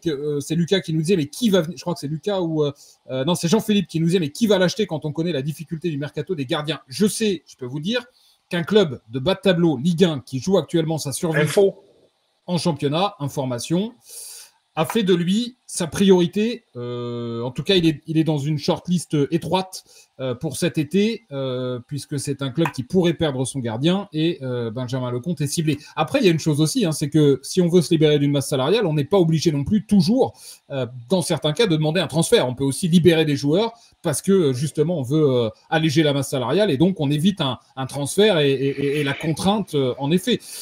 Je vous donne... Alors, c'est pas Sainté, pour le coup, le club dont je parlais, qui l'a ciblé. Ok. Non plus. Ah, peut-être le Havre, alors. Non plus. Il n'y en a plus beaucoup. Je veux dire, en temps voulu. Il n'y en a plus beaucoup. Moi, je garderais par exemple Berthaud. Berthaud, alors, il est en fin de contrat, Dimitri Berthaud. Il a eu des désillusions à Montpellier parce qu'à un moment donné, les planètes se sont pas alignées pour qu'il puisse jouer en tant que numéro 1, même quand le club l'aurait souhaité. Dimitri Berthaud est en fin de contrat. Il n'y a pas de discussion engagée avec lui. Moi, typiquement, Dimitri Berthaud, j'en ferai mon gardien numéro 1 en Ligue 2. Après, aura-t-il envie de rester, c'est une autre chose. Il a peut-être aussi envie de tourner la page et d'aller voir ailleurs. Dimitri Berthaud, moi, j'en ferai mon numéro 1 et même un des leaders parce que son attitude a toujours été absolument exemplaire. C'est un joueur qui, je sais que tout le monde n'est pas d'accord avec moi, a toujours répondu présent, a été plutôt bon quand on a fait appel à lui. C'est un enfant du club. Il faut aussi ça, quand on reconstruit. Il faut aussi des joueurs qui traduisent l'âme du club de Montpellier. Il la connaît par cœur. Il n'a jamais eu d'écart. Il n'y a jamais eu de quoi que ce soit avec Dimitri Berthaud. J'en ferai mon gardien numéro 1. Mwanga, Saint-Plus, Mincarelli, pas de souci. Chateau éventuellement, même si je pense que comme numéro 1 ou comme doublure à droite, mais je pense qu'il voudra partir et qu'il aura peut-être une porte de sortie. Kouyaté, je vous en ai dit ce que j'en pensais. Sagnan, je vends parce que valeur marchande, je pense qu'il y aura des clubs pour Modibo Sagnan cet été. Sako, je fais partir aussi. Fayad au milieu, Mahama et Païs devant. Est-ce que vous êtes d'accord avec cette base-là? Benji, on fait un tour de table rapide. Il y aura un autre sujet derrière. Laurent et Roby. Je suis d'accord à peu près sur la base. sur Berthaud, c'est ce que tu veux, mais c'est pas ce qui va arriver. Parce que Berthaud, il aurait été dans les buts au Vélodrome. Parce que justement, il a sorti des mecs, il essaye pour la saison prochaine. Si Papus mise sur Berthaud, à partir du moment où il a été nommé, il faisait jouer. Le laboratoire, on le dit, il faisait jouer. Donc on s'aperçoit qu'il compte pas sur lui, sauf s'il me le met ce week-end. Voilà, mais il compte pas sur lui vraiment. Après, ton ossature, c'est pas mal. Tu gardes les jeunes, c'est un peu prometteur. Pareil pour Emile Carelli. Pourquoi pas aller le voir en Ligue 2, se frotter à la Ligue 2 un peu. Même si en Ligue 1, il avait montré de belles choses, mais on veut voir de la constance. Saint-Plus, pareil. Après, c'est des joueurs qui sont pas mal blessés. C'est ça qui est inquiétant. Mahama, c'est la même chose. Énormément blessé. C'est à Montpellier, on a des jeunes qui se blessent. Donc ça, c'est pas bon signe aussi. Mais ouais, ton ossature pas mal avec Païs. Et après, par contre, ben, on complète avec, comme on l'a dit, avec Roby. On va aller chercher des mecs qui connaissent le championnat. Là, c'est du jeune que tu m'as dit. À part Kouyaté, c'est que du jeune. On va aller chercher le numéro 6 de Dunkerque, s'il ne le garde pas, du PFC, s'il ne le garde pas en Ligue 1. On va aller chercher des roublards pour encadrer tous ces jeunes, expliquer comment ça se passe. L'ossature est plutôt pas mal, mais le gardien, c'est pour moi l'un des sujets les plus importants. Le compte, je pense pas qu'on le gardera parce que quand je te parle de statut, je suis pas sûr que lui il va y aller en Ligue 2. Ça me surprendrait énormément. Et Berthaud, on se rend compte que Papus ne mise pas sur lui, donc je serais pas surpris qu'un numéro 1 arrive. De Ligue 2 peut-être, je pense, qu'un numéro 1 arrive pour la saison prochaine. Laurent Sokoro, est-ce que tu valides cette ossature? Oui, dans l'ensemble, l'ossature est pas mal. Il y a, à part le poste de gardien, comme dit Benji, voilà, il y a longtemps que j'aurais pu mettre Berthaud à la place de Lecomte, parce qu'on dit qu'on n'a pas fait de clean sheet. Il a tenu les matchs autant que possible, mais il n'a pas été irréprochable tout le temps non plus. Quand on voit le but d'Euro ce week-end, au premier poteau comme ça, à un moment donné, bon, après Thiato, s'il veut partir, personnellement, je le laisse partir, mais volontiers, parce que c'est pas un joueur que j'apprécie vraiment. Parce que quand je vois ses replis défensifs, quand on est défenseur au début, on défend avant d'attaquer. Voilà. Et si on attaque, c'est qu'on a la capacité pour défendre derrière. Voilà. Et après aussi, là, il dit Chateau, il a rien montré, il est affligeant. Il me disait non, pas Berthaud, pas Chateau, s'il te plaît. Voilà, j'ai fait, en citant ces deux joueurs-là, j'ai divisé la communauté. Mais ça et après, pour revenir, j'aimerais juste savoir sur l'effectif de cette année, qui n'a pas été blessé. Fais gaffe, Lolo, par contre, tu es en train de disparaître de l'écran. Ouais, voilà, qui n'a pas été blessé sur l'effectif cette année? C'est aussi à part le compte, hein, je ne vois pas un joueur qui n'a pas été blessé. Ouais, il n'y en a pas beaucoup. C'est vrai. Donc, il y a peut-être aussi un problème sur cette partie-là aussi. Parce que ce n'est pas normal qu'on ait autant de joueurs blessés, quoi. Hygiène, rigueur médicale, il va falloir faire le tri. Roby, je te laisse répondre sur l'ossature. Non, sur l'ossature, comme mes copains, ouais, je te rejoins. Après, pour le gardien, effectivement, est-ce qu'il y a une once d'espoir pour Dimitri d'être effectivement numéro 1? Et dans ces cas-là, oui, il faut le faire jouer, comme l'a dit Benji, dès ce week-end. Si ce n'est pas le cas, écoute, il va falloir chercher un autre gardien si jamais Benjamin venait à partir. Des gardiens après en Ligue 2, t'en as. Hein. T'as des gardiens de qualité, t'as des jeunes gardiens aussi qui sont en devenir, qui sont bons. Tu prends le petit Ewen Jawen qui est à Dunkerque aujourd'hui et qui est prêté par Reims, je crois, à Dunkerque. C'est un gardien en devenir. Il a été bon avec Dunkerque. Alors, il a perdu sa place de numéro 1 parce qu'il y a une certaine philosophie de jeu et notamment de la relance. Donc, du coup, Ortola a pris la place dans le but dunkerquois, qui a effectivement une belle relance au pied. Mais après, Ewen Jawen a des qualités énormes. Et des qualités énormes en tant que gardien. Et c'est un jeune gardien. Donc, ça peut plaire à Papus, ce genre de profil. Ce genre de profil-là peut plaire aussi à Papus. Et effectivement, dans ce qu'il veut peut-être mettre en place aussi, je crois qu'il culmine à quasiment 2 mètres. Il a une envergure de fou. C'est un gardien. Alors oui, il doit prendre encore du temps de jeu, mais c'est un gardien qui peut effectivement faire l'affaire aussi pour Montpellier. Donc, tu vois, il y a pas mal de choses que l'on peut voir avec des garçons qui connaissent bien cette division-là et qui peuvent apporter maintenant à MHSC. Encore une fois, qu'est-ce que Papus veut mettre en place? J'ai une petite idée, mais encore une fois, ça sera à lui de faire ce qu'il veut mettre en place. Et puis surtout, là, tu te donnes une base. Mais est-ce que lui, c'est sa base aussi sur laquelle il compte s'appuyer? Si c'est vraiment le cas, bah, la base est plutôt bonne, solide. Maintenant, il faut la compléter, comme disait Benji, avec des joueurs qui connaissent ce championnat. Et il ne faut pas hésiter à taper dans le haut du panier de cette division-là. Un peu ce qu'a fait Auxerre pour pouvoir remonter quasiment de suite. Eux, Auxerre, quand ils étaient descendus, ils avaient gardé une grosse ossature d'équipe qui était descendue. Mais par contre, avec un état d'esprit, si tu veux, voilà, qui a fait que. Mais encore une fois, c'est pas la même descente que Montpellier. Précisons-le. Parce que l'état d'esprit, il n'y en a pas à Montpellier, Roby. C'est ça le problème. Il n'y a pas d'état d'esprit. Depuis l'esprit. Le problème est là. Donc, tu vois, comme pour Metz, qui descend l'année dernière pour un but, descend. Et finalement, c'est Lorient qui joue le barrage et qui se fait. Bon, bref. Tout ça fait qu'à un moment donné, non, c'est le contraire. C'est Lorient qui descend pour un but et c'est Metz qui fait le barrage et qui sort contre Saint-Etienne. Mais tu te rends compte que voilà, les descentes, effectivement, ne sont pas les mêmes. Quand tu vis une catastrophe, comme est en train de le vivre là actuellement Montpellier, il faut savoir remobiliser. La fraîcheur, oui, ça peut être Païs. Et je pense surtout la fraîcheur va être Papus Camara. Je pense que Papus Camara va être ce gros vent de fraîcheur et qui va amener un souffle nouveau et donner un nouveau départ, si tu veux, à Montpellier.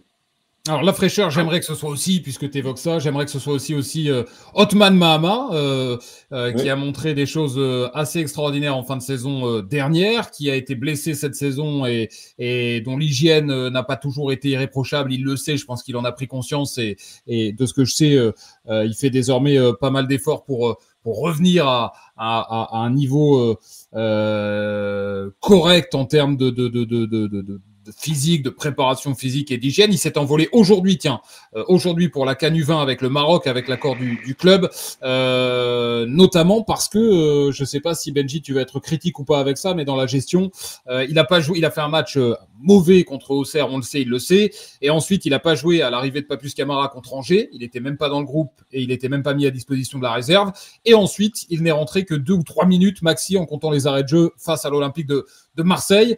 Moi, j'ai tendance à penser que c'est un joueur qui doit faire partie du projet. C'est un joueur qui, sportivement, on l'a vu, est capable d'apporter. Il faut qu'il soit cadré, encadré, accompagné, que ce soit par le coach, le staff, mais aussi par le vestiaire, ce qui n'a pas été le cas cette saison. Il y a pas au contraire, je sais aussi, j'ai des échos. Il y a plutôt des joueurs qui l'ont tiré vers le bas que des joueurs qui l'ont tiré vers le haut. Vous savez, ces joueurs qui sont, quand ils ont une dent contre le club, qui ne jouent pas, qui ne jouent plus, viennent voir un jeune et parce qu'il n'est pas rentré, lui disent, plutôt que de lui dire t'inquiète pas, tu vas rentrer au prochain match, viennent le voir à la fin du match contre Marseille notamment et lui disent c'est un scandale, tu vois le coach, tu vois le staff, il te respecte pas. Bon voilà, c'est catastrophique. Donc ce garçon-là, moi je suis persuadé qu'il y a une valeur sportive, il y a une valeur marchande et qu'il faut réussir à l'exploiter. On peut pas se priver à Montpellier dans le contexte financier et sportif, on peut pas se priver d'un joueur comme ça. Qu'est-ce que tu en penses, Benji?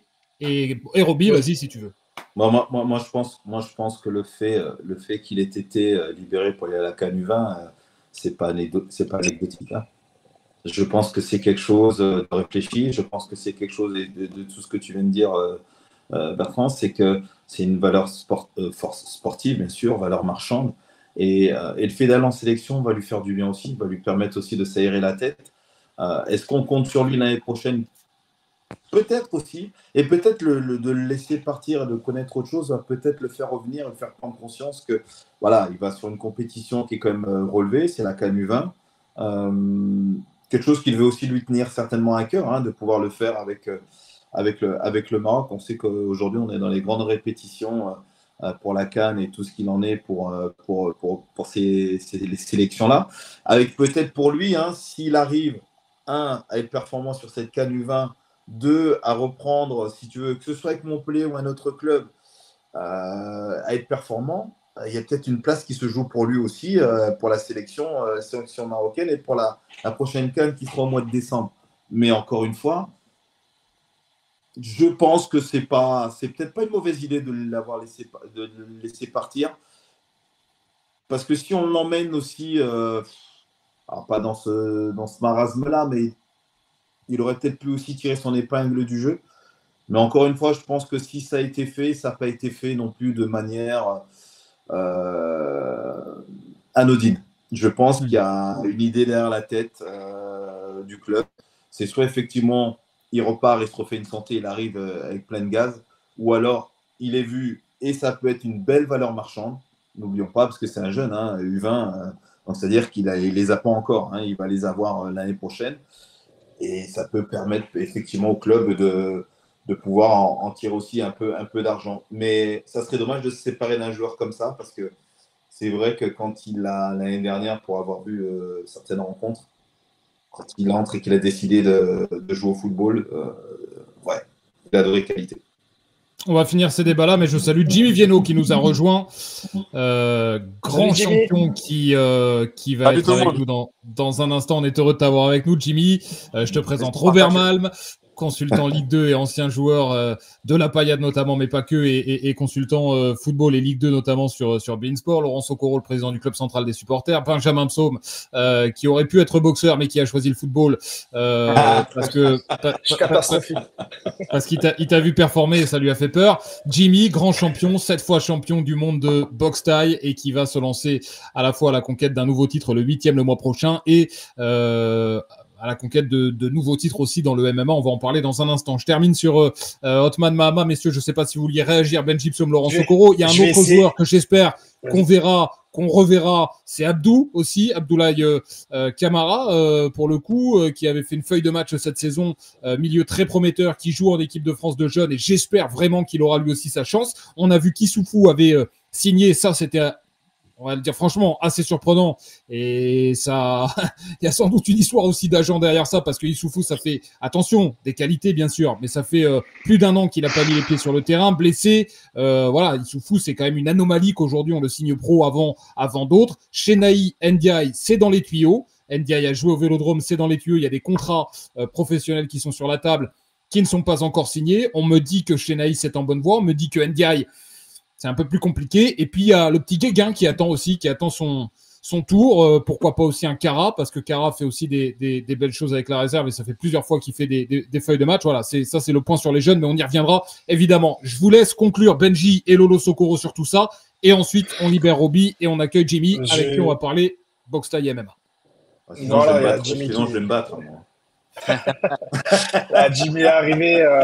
Mahama, j'ai déjà dit, moi, Mahama, je suis pas forcément trop. Tu sais ce que j'en pense. Je pense que Zoumana Kamara, quand il arrive dans le club et il regarde la liste des poids des joueurs, il voit des trentenaires qui sont en surpoids, c'est une chose. Mais quand il voit un mec de 19 ans qui est en surpoids à cet âge-là, il doit se poser des questions et il ne le prend pas contre Angers. Et là, alors ça, c'est une erreur et j'ai jamais aimé ça. De faire rentrer les mecs à la 91e, à 5e, de faire rentrer les mecs à la 4e, dans les arrêts de jeu, c'est un truc, moi, j'ai jamais aimé ça. Ouais, j'ai jamais aimé, quel que soit le truc, j'ai jamais trop aimé. Alors, des fois, comme dit Roby, il y a des histoires de participation, de contrat et tout. Parfois, quand on sait pas, quand le gars il rentre à la 93e, tu sais pas, mais ça permet. Enfin, bref. Mais voilà, je vais être très court. Mahama, je suis beaucoup moins sûr que vous et je pense pas que lui, ça lui plairait de rester en Ligue 2. Honnêtement, vu la mentalité un petit peu de ce qu'on sait, il va peut-être aller chercher quelque chose de plus haut. L'envoyer en sélection, c'est très bien. Ça va lui libérer un peu la tête. Mais aussi, si Papu se laisse partir en sélection, de ce que je ressens moi, c'est que pour moi, il compte pas sur lui la saison prochaine.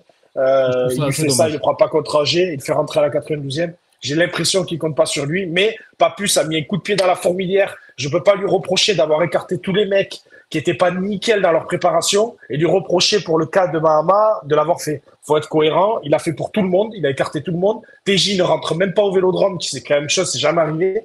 Voilà, c'est juste ça, mon analyse. C'était long. Lolo Sokoro, le dernier mot. J'espère juste qu'il va se faire une santé psychologique en partant avec l'équipe U20 du Maroc. C'est un espoir pour le club, mais comme dit Benji, est-ce que lui veut vraiment jouer en Ligue 2 ? Voilà. Est-ce qu'il va pas se profiter de la CAN U20 pour se mettre en valeur en espérant après gratter quelque chose pour la saison prochaine ? Voilà. Est-ce que le club ne laisse pas y aller aussi pour ça ? Voilà. C'est une vitrine. C'est une vitrine pour voilà, c'est peut-être ça. C'est pour ça ça que j'ai peut-être dit ça, que le club a accepté de le libérer. Voilà, parce que est-ce qu'il a la mentalité pour ? Voilà. À l'avenir, on le verra. Hein. L'avenir nous le dira. Moi, j'ai quand même tendance à penser, pour te répondre, Benji, et comme ça, c'est moi qui prends le mot de la fin, et derrière, je te coupe le sifflet. J'ai quand même tendance à penser que. Arrête, je t'envoie Jimmy. C'est toi le boss. J'ai quand même tendance à penser que Mahama, oui, je suis d'accord avec toi sur l'hygiène, sur les kilos en trop, mais j'ai aussi tendance à penser qu'il est certes acteur, mais aussi victime d'un système. C'est un système à Montpellier. On l'a vu, il a été pris dans cette spirale. Il y a aucune personne ne l'a incité tour après tour à perdre du poids, à avoir cette rigueur, à avoir ce professionnalisme. Il avait les mauvais exemples aussi en face de lui. Et voilà, je suis pas en train de le dédouaner totalement, mais à un moment donné, il faut aussi qu'il y ait tout un club derrière toi qui te montre l'exemple, que ce soit les dirigeants, que ce soit le staff, que ce soit les partenaires. Et il peut pas tout faire tout seul, et il peut aussi faire des erreurs à 19 ans. On a vu par le passé des joueurs qui ont commis des erreurs. On n'est pas complètement fini quand on a 18 ou 19 ans. Et moi, j'espère que Mahama, il est rattrapable, et j'en suis persuadé. Et je pense qu'il a certainement besoin d'être cadré et encadré, comme le savait le faire un Frédéric Garnier avec lui en équipe, voilà, en réserve chez les plus jeunes. Mais voilà, j'ai tendance à penser qu'on ne peut pas se priver d'une valeur sportive et d'une valeur financière comme lui. Mais comme le dit Robert, peut-être aussi que ce sera uniquement valeur financière et pas valeur sportive, et qu'on le vendra parce qu'il se sera montré à la CAN et qu'il y aura un club qui viendra le chercher. On verra, l'avenir nous le dira. Roby, merci beaucoup. Avec grand plaisir. On s'est régalé à t'avoir avec nous. Tu nous as fait un magnifique. C'était un vrai plaisir. C'était un vrai plaisir. Bon, Jimmy, la prochaine fois, te montre pas aussi pressant, hein, sinon on va en causer tous les deux. Non, ça va se régler dans la cage. Je fais le malade derrière mon écran, mais je serai le premier à fuir. Non, mais en tout cas, merci pour l'invite. Belle fin d'émission à tous. Et je signale un truc, Roby.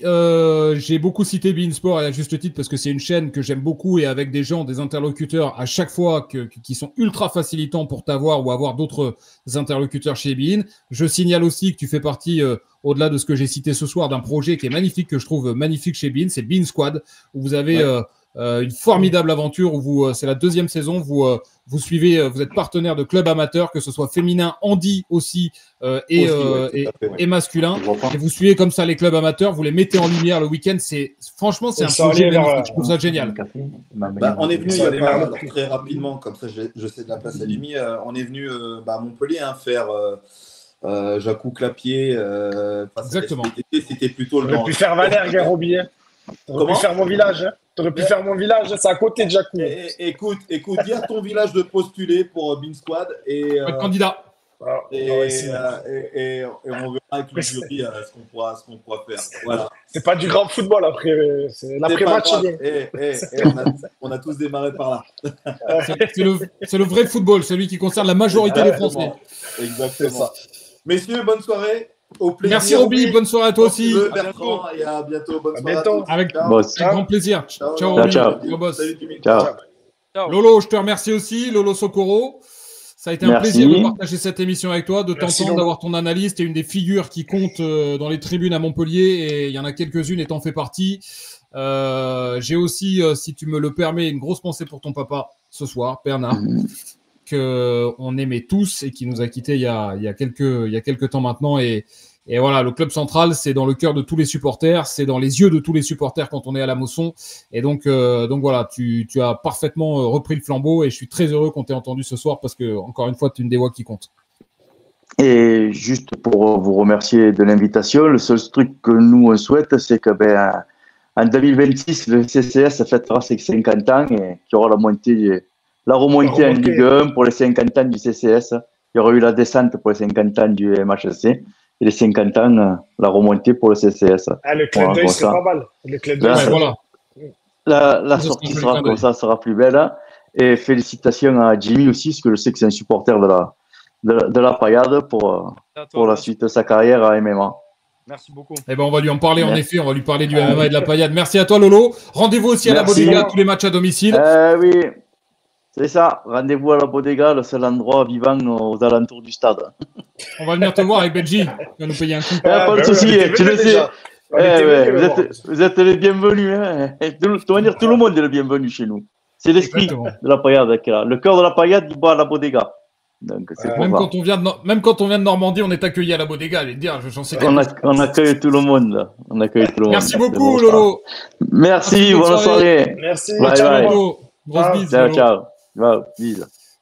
Quelques derniers messages sur le chat. Il y a Massol qui nous disait Ndiaye, on va vraiment. Ouais, il est un peu bugué. On va vraiment le signer pro. C'est d'une faiblesse tactiquement et techniquement. C'est l'avis de Massol sur Ndiaye. C'est vrai que moi, j'ai jamais été un grand fan footballistiquement de ce que j'ai vu, mais voilà. J'espère qu'il me fera mentir, ce Junior Ndiaye. Payet qui nous dit grosse tête Mahama. Big Ben qui nous dit complètement d'accord avec toi, Bertrand. Mahama a un tel potentiel qui mérite une autre chance dans un groupe moins gangréné. Adesel également. Mahama, faut surtout pas le lâcher après un contrat jusqu'en 2027, donc ça va, je crois. Lucas aussi. Le CCS, c'est là où on va boire sa bière en arrivant au stade, avec évidemment toujours modération, sauf Benjamin Psaume qui en abuse un peu. Nous sommes donc avec un immense champion. Je suis heureux que tu sois là, Jimmy, avec nous.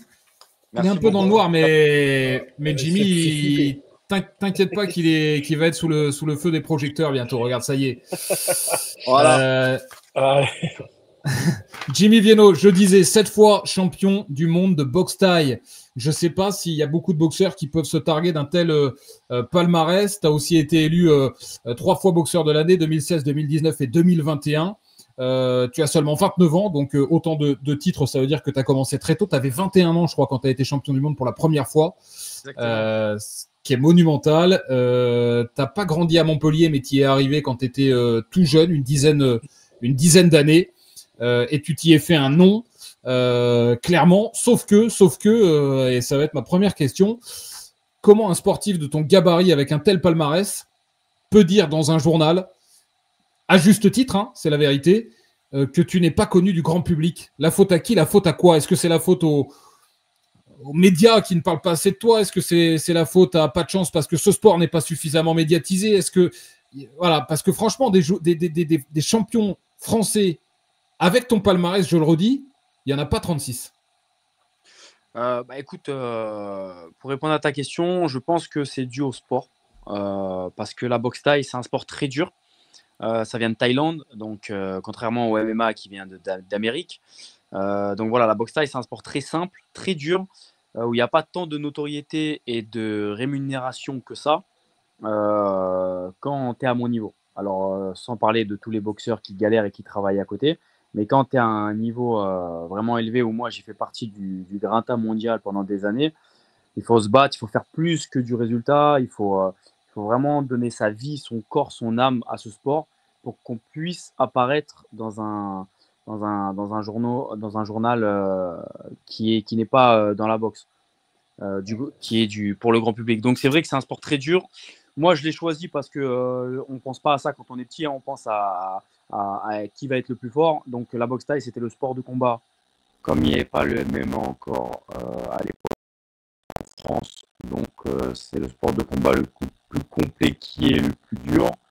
Donc je me suis dirigé dans ce sport-là. Et c'est vrai qu'après, bon, bah voilà, il faut faire le taf plus que d'autres sports, plus que les autres, pour pouvoir. Est-ce que tu as déjà posé la question, Jimmy? Est-ce qu'on t'a déjà répondu à ceux qui tiennent les tenants, les aboutissants et les cordons de la bourse?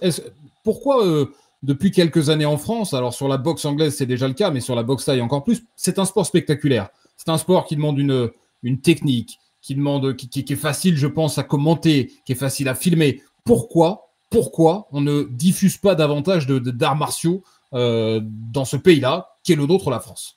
Je pense que la France a une mentalité où ils préservent beaucoup Je pense que ça donne une mauvaise image, la boxe thaï. Le MMA, il y a beaucoup, voilà. Le MMA, il y a beaucoup de fame dessus. Donc bon, ils sont un petit peu obligés d'en parler, l'équipe, dans d'autres choses, de le faire passer sur le devant de la scène, parce que maintenant, il y a de l'argent, il y a des choses qui font que le MMA, c'est un sport très violent, mais malgré ça, on est obligé d'en parler.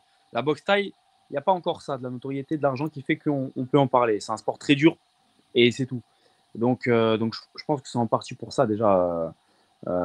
C'est que la France, ouais, voilà, et c'est pas un sport qui montre beaucoup la violence à la télé, tout ça et tout.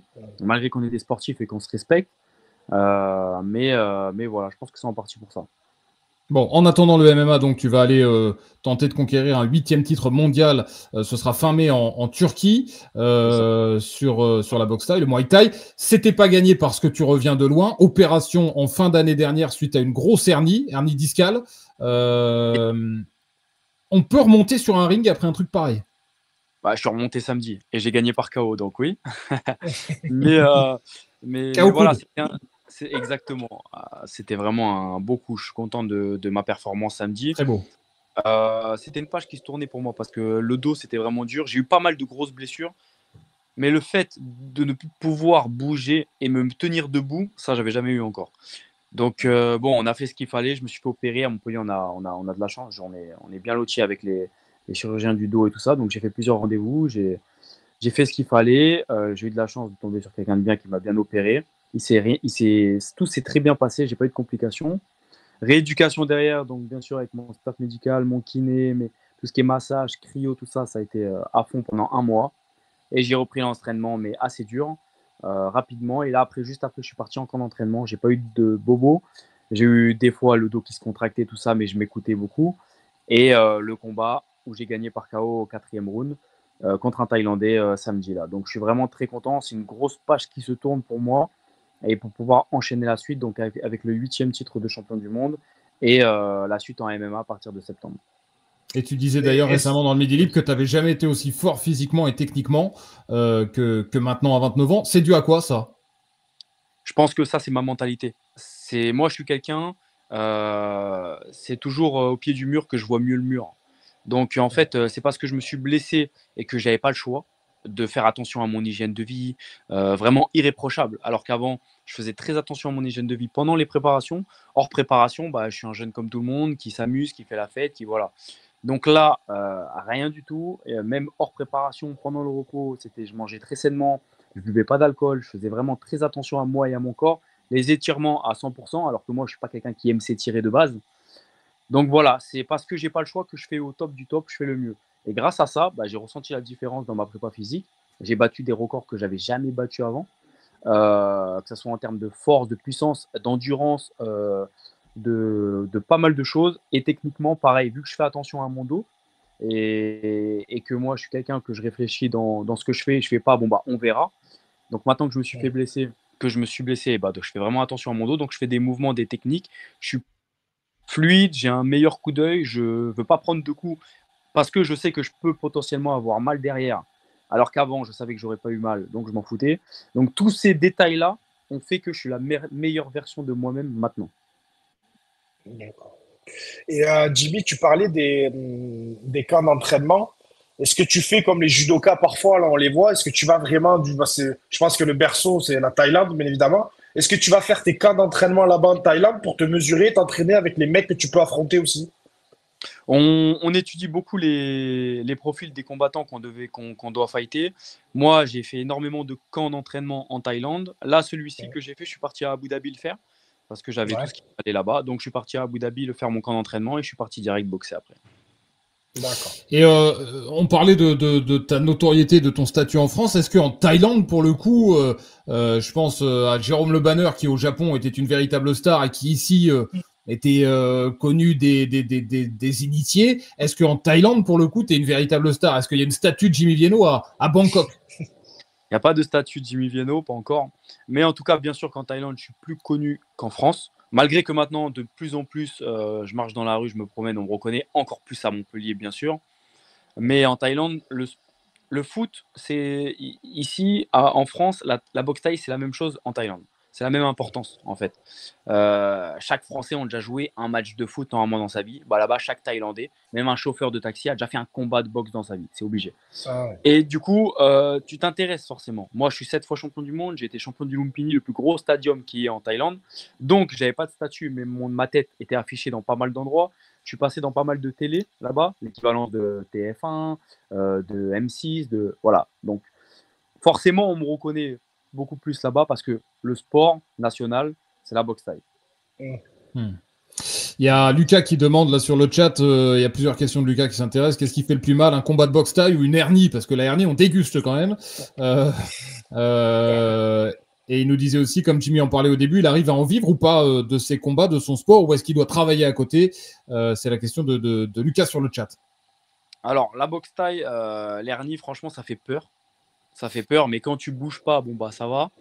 Mais c'est vrai que je pouvais pas rester debout plus de 30 secondes, donc ça fait mal aussi, ça fait peur. Mais surtout, ça fait peur. Moi, c'était la première fois, malgré que j'ai 116 combats, donc j'ai fait 116 bagarres où je me suis retrouvé mal de partout, je pouvais pas marcher, où c'était vraiment. Je transpirais même parce que j'avais de la fièvre à cause des blessures. Donc, j'étais dans des états durs. J'ai des combats, j'ai fait, c'était facile, et j'ai des combats, c'était dur. Et maintenant, mon corps a beaucoup plus l'habitude et encaisse beaucoup mieux les coups. C'est vrai que l'hernie, ça m'a vraiment fait peur parce que le fait de plus pouvoir se tenir debout, bah, tu te fais des films en fait. Tu dis, bah, mais je vais rester comme ça, qu'est-ce qui va m'arriver? Qu'est-ce que je vais faire de ma vie? Moi, j'ai pas de diplôme, j'ai toujours eu que la boxe. J'ai commencé à l'âge de 4 ans. Donc là, c'est tout trop mis en question. Qu'est-ce que je vais faire? Parce que même un métier normal, je peux pas le faire. Si je peux pas tenir debout, entraîneur, je peux pas faire. Donc en fait, je peux rien faire. Donc voilà, je me suis posé beaucoup de questions. Après, j'ai arrêté de me poser des questions. Je dis, on verra. J'attends que ça passe, je laisse faire, je fais ce que je dois faire et puis on verra bien, de toute façon. Donc voilà, vraiment, ça m'a vraiment fait peur. Mais un combat de boxe taille, ça fait vraiment mal. C'est os contre os, tu as des ouvertures, Tu m'étonnes. c'est vraiment quelque chose. Donc voilà pour la. Et justement, tu disais, on va parler du MMA, mais tu disais, j'ai pas de diplôme, qu'est-ce que je vais faire? Il te demandait, Lucas, aussi sur le chat, est-ce que tu imagines déjà ton après-carrière? Et je pense aussi, sans trahir de secret, mais je crois avoir compris entre les lignes dans différentes interviews que tu as pu donner que, bien sûr, il y a l'intérêt sportif et tu as toujours été attiré par le MMA, mais il y a aussi la raison financière qui fait que tu te projettes vers ce sport-là aujourd'hui. Ce qui, à un moment donné, c'est bien gentil de combattre pour pas grand-chose, mais il faut aussi que tu vives et il faut aussi que tu puisses vivre au quotidien. Et le MMA permet davantage ça. Exactement, et encore plus avec la notoriété qu'il y a derrière, tu peux avoir des sponsors encore plus gros. Enfin voilà, la boxe taille, moi j'en vis maintenant. Ça fait des années que j'en vis. J'ai de la chance d'avoir une bonne image et de véhiculer des bonnes valeurs. Donc je fais mes combats, je donne beaucoup de stages à gauche, à droite, partout en France et partout dans le monde. On m'appelle pour les stages. J'en ai 2 minimum à faire par mois, donc je suis vraiment très content. Donc voilà, j'ai fait un projet, j'ai fait un livre, j'ai ma marque de vêtements, je suis acteur à côté. Donc j'essaye de vraiment travailler pour me faire un gros dossier, on va dire assez dur, des gros piliers pour après ma carrière, que je ne suis pas obligé d'aller travailler comme tout le monde alors que j'ai galéré avec mes 200 combats derrière. Donc je suis en train de travailler vraiment dur maintenant, aujourd'hui, et après ma carrière, j'aimerais vraiment à 100% être acteur. Et puis voilà, mais à l'heure d'aujourd'hui, je vis de la boxe. Mais si demain je me blesse, par exemple, quand je me suis blessé dans le dos, là, je n'ai pas de retombée d'argent, ou alors j'en ai un minimum grâce à des sponsors qui me suivent. Hein. Donc, je ne suis pas riche et je suis pas. Voilà. Mais si mes activités marchent bien et que je suis en bonne santé et que je produis, oui, j'en vis. Je ne suis pas obligé de travailler à côté. Tu dis acteur, on peut dire aussi réalisateur, puisque tu as sorti un court-métrage il y a quelques mois. Ça s'appelle Les rêves ont un coup, coup écrit C-O-U-P. Ça raconte quoi de toi, ce film-là, Jimmy? Alors, c'est un film que j'ai fait par rapport à un festival, en fait. Un festival dans le milieu du cinéma, donc, qui s'appelle Les Renards, et où on devait produire un film, un court-métrage de 5 minutes en compétition pour avoir des prix, être évalué avec tout le monde, tout ça et tout. Et puis, on a été sélectionné, on a été remarqué. Et c'est pour ça que ça m'a vraiment. C'était vraiment un gros travail de faire ça. Et j'ai eu une bonne équipe derrière, bien sûr. Et puis voilà. Donc, ça raconte pas quelque chose de ma vie. C'est plutôt fictif. Je me suis inspiré de choses que j'ai vécues, mais je l'ai romancé. Et puis voilà. Mais c'était pas un film sur moi, sur ma vie. Je me suis inspiré pour un film, mais c'était beaucoup de la fiction pour ce festival-là. Benji, t'hésites pas évidemment si tu as des questions à poser à Jimmy. Et après, tu disais que tu as été acteur, tu as joué dans différents des films, des séries, des trucs. Ouais, on peut me voir dans Demain nous appartient, où je suis passé pas mal de fois. Là, j'ai repassé un casting pour un autre rôle dans cette série-là. Je passe des castings Là, j'ai passé un casting pour La Cage, donc malheureusement, ils m'ont pas pris. Mais ce qui est bien, c'est que c'est eux qui me contactent. Donc ça, c'est cool. Je suis passé dans pas mal de courts-métrages, j'ai fait beaucoup de pubs. Grâce à mon nom aussi et qui je suis dans la boxe, ça aide forcément. Donc voilà, j'ai fait pas mal de petits projets. mais rien de fou encore. Hmm. On met un petit pas petit à petit parce que ma priorité, Ouais, ça mais au reste moins, tu vois. Et Comme après, tu dis, tu vois un peu comment ça se passe pour voilà. l'après-carrière, tu vois, et tu vois comment ça se passe, c'est bien. Ouais. En Ça tout cas, t'anticipe, c'est de l'anticipation. exactement. Et en mettant pas beaucoup d'énergie, comme je mets dans la boxe par exemple, où je mets tout mon âme, mais en mettant pas beaucoup d'énergie dans l'acting, ça marche déjà où je peux faire des choses. Donc en mettant vraiment à 100%, je sais que je peux faire beaucoup plus. Il va Jimmy, jouer dans le avec le prochain MMA, JB tu vas. Durand. Impossible. Possible parce On que l'a eu l'autre fois. C'est possible. impossible qu'un jour il te propose un rôle parce qu'il te suit en plus évidemment, sur les J'allais réseaux te dire, sociaux. c'est un peu, en discutant avec eux, Bébert, ça peut matcher. Ça peut matcher. Exactement, ouais, il y a des points communs. Tu vas débarquer avec le MMA dans un univers ultra compétitif. Qu'est-ce qui te fait penser, Jimmy, parce que toi, tu y vas pas pour faire de la figuration, pour le coup, puisqu'on parle de cinéma, Non. tu y vas pour t'imposer, pour avoir les premiers rôles.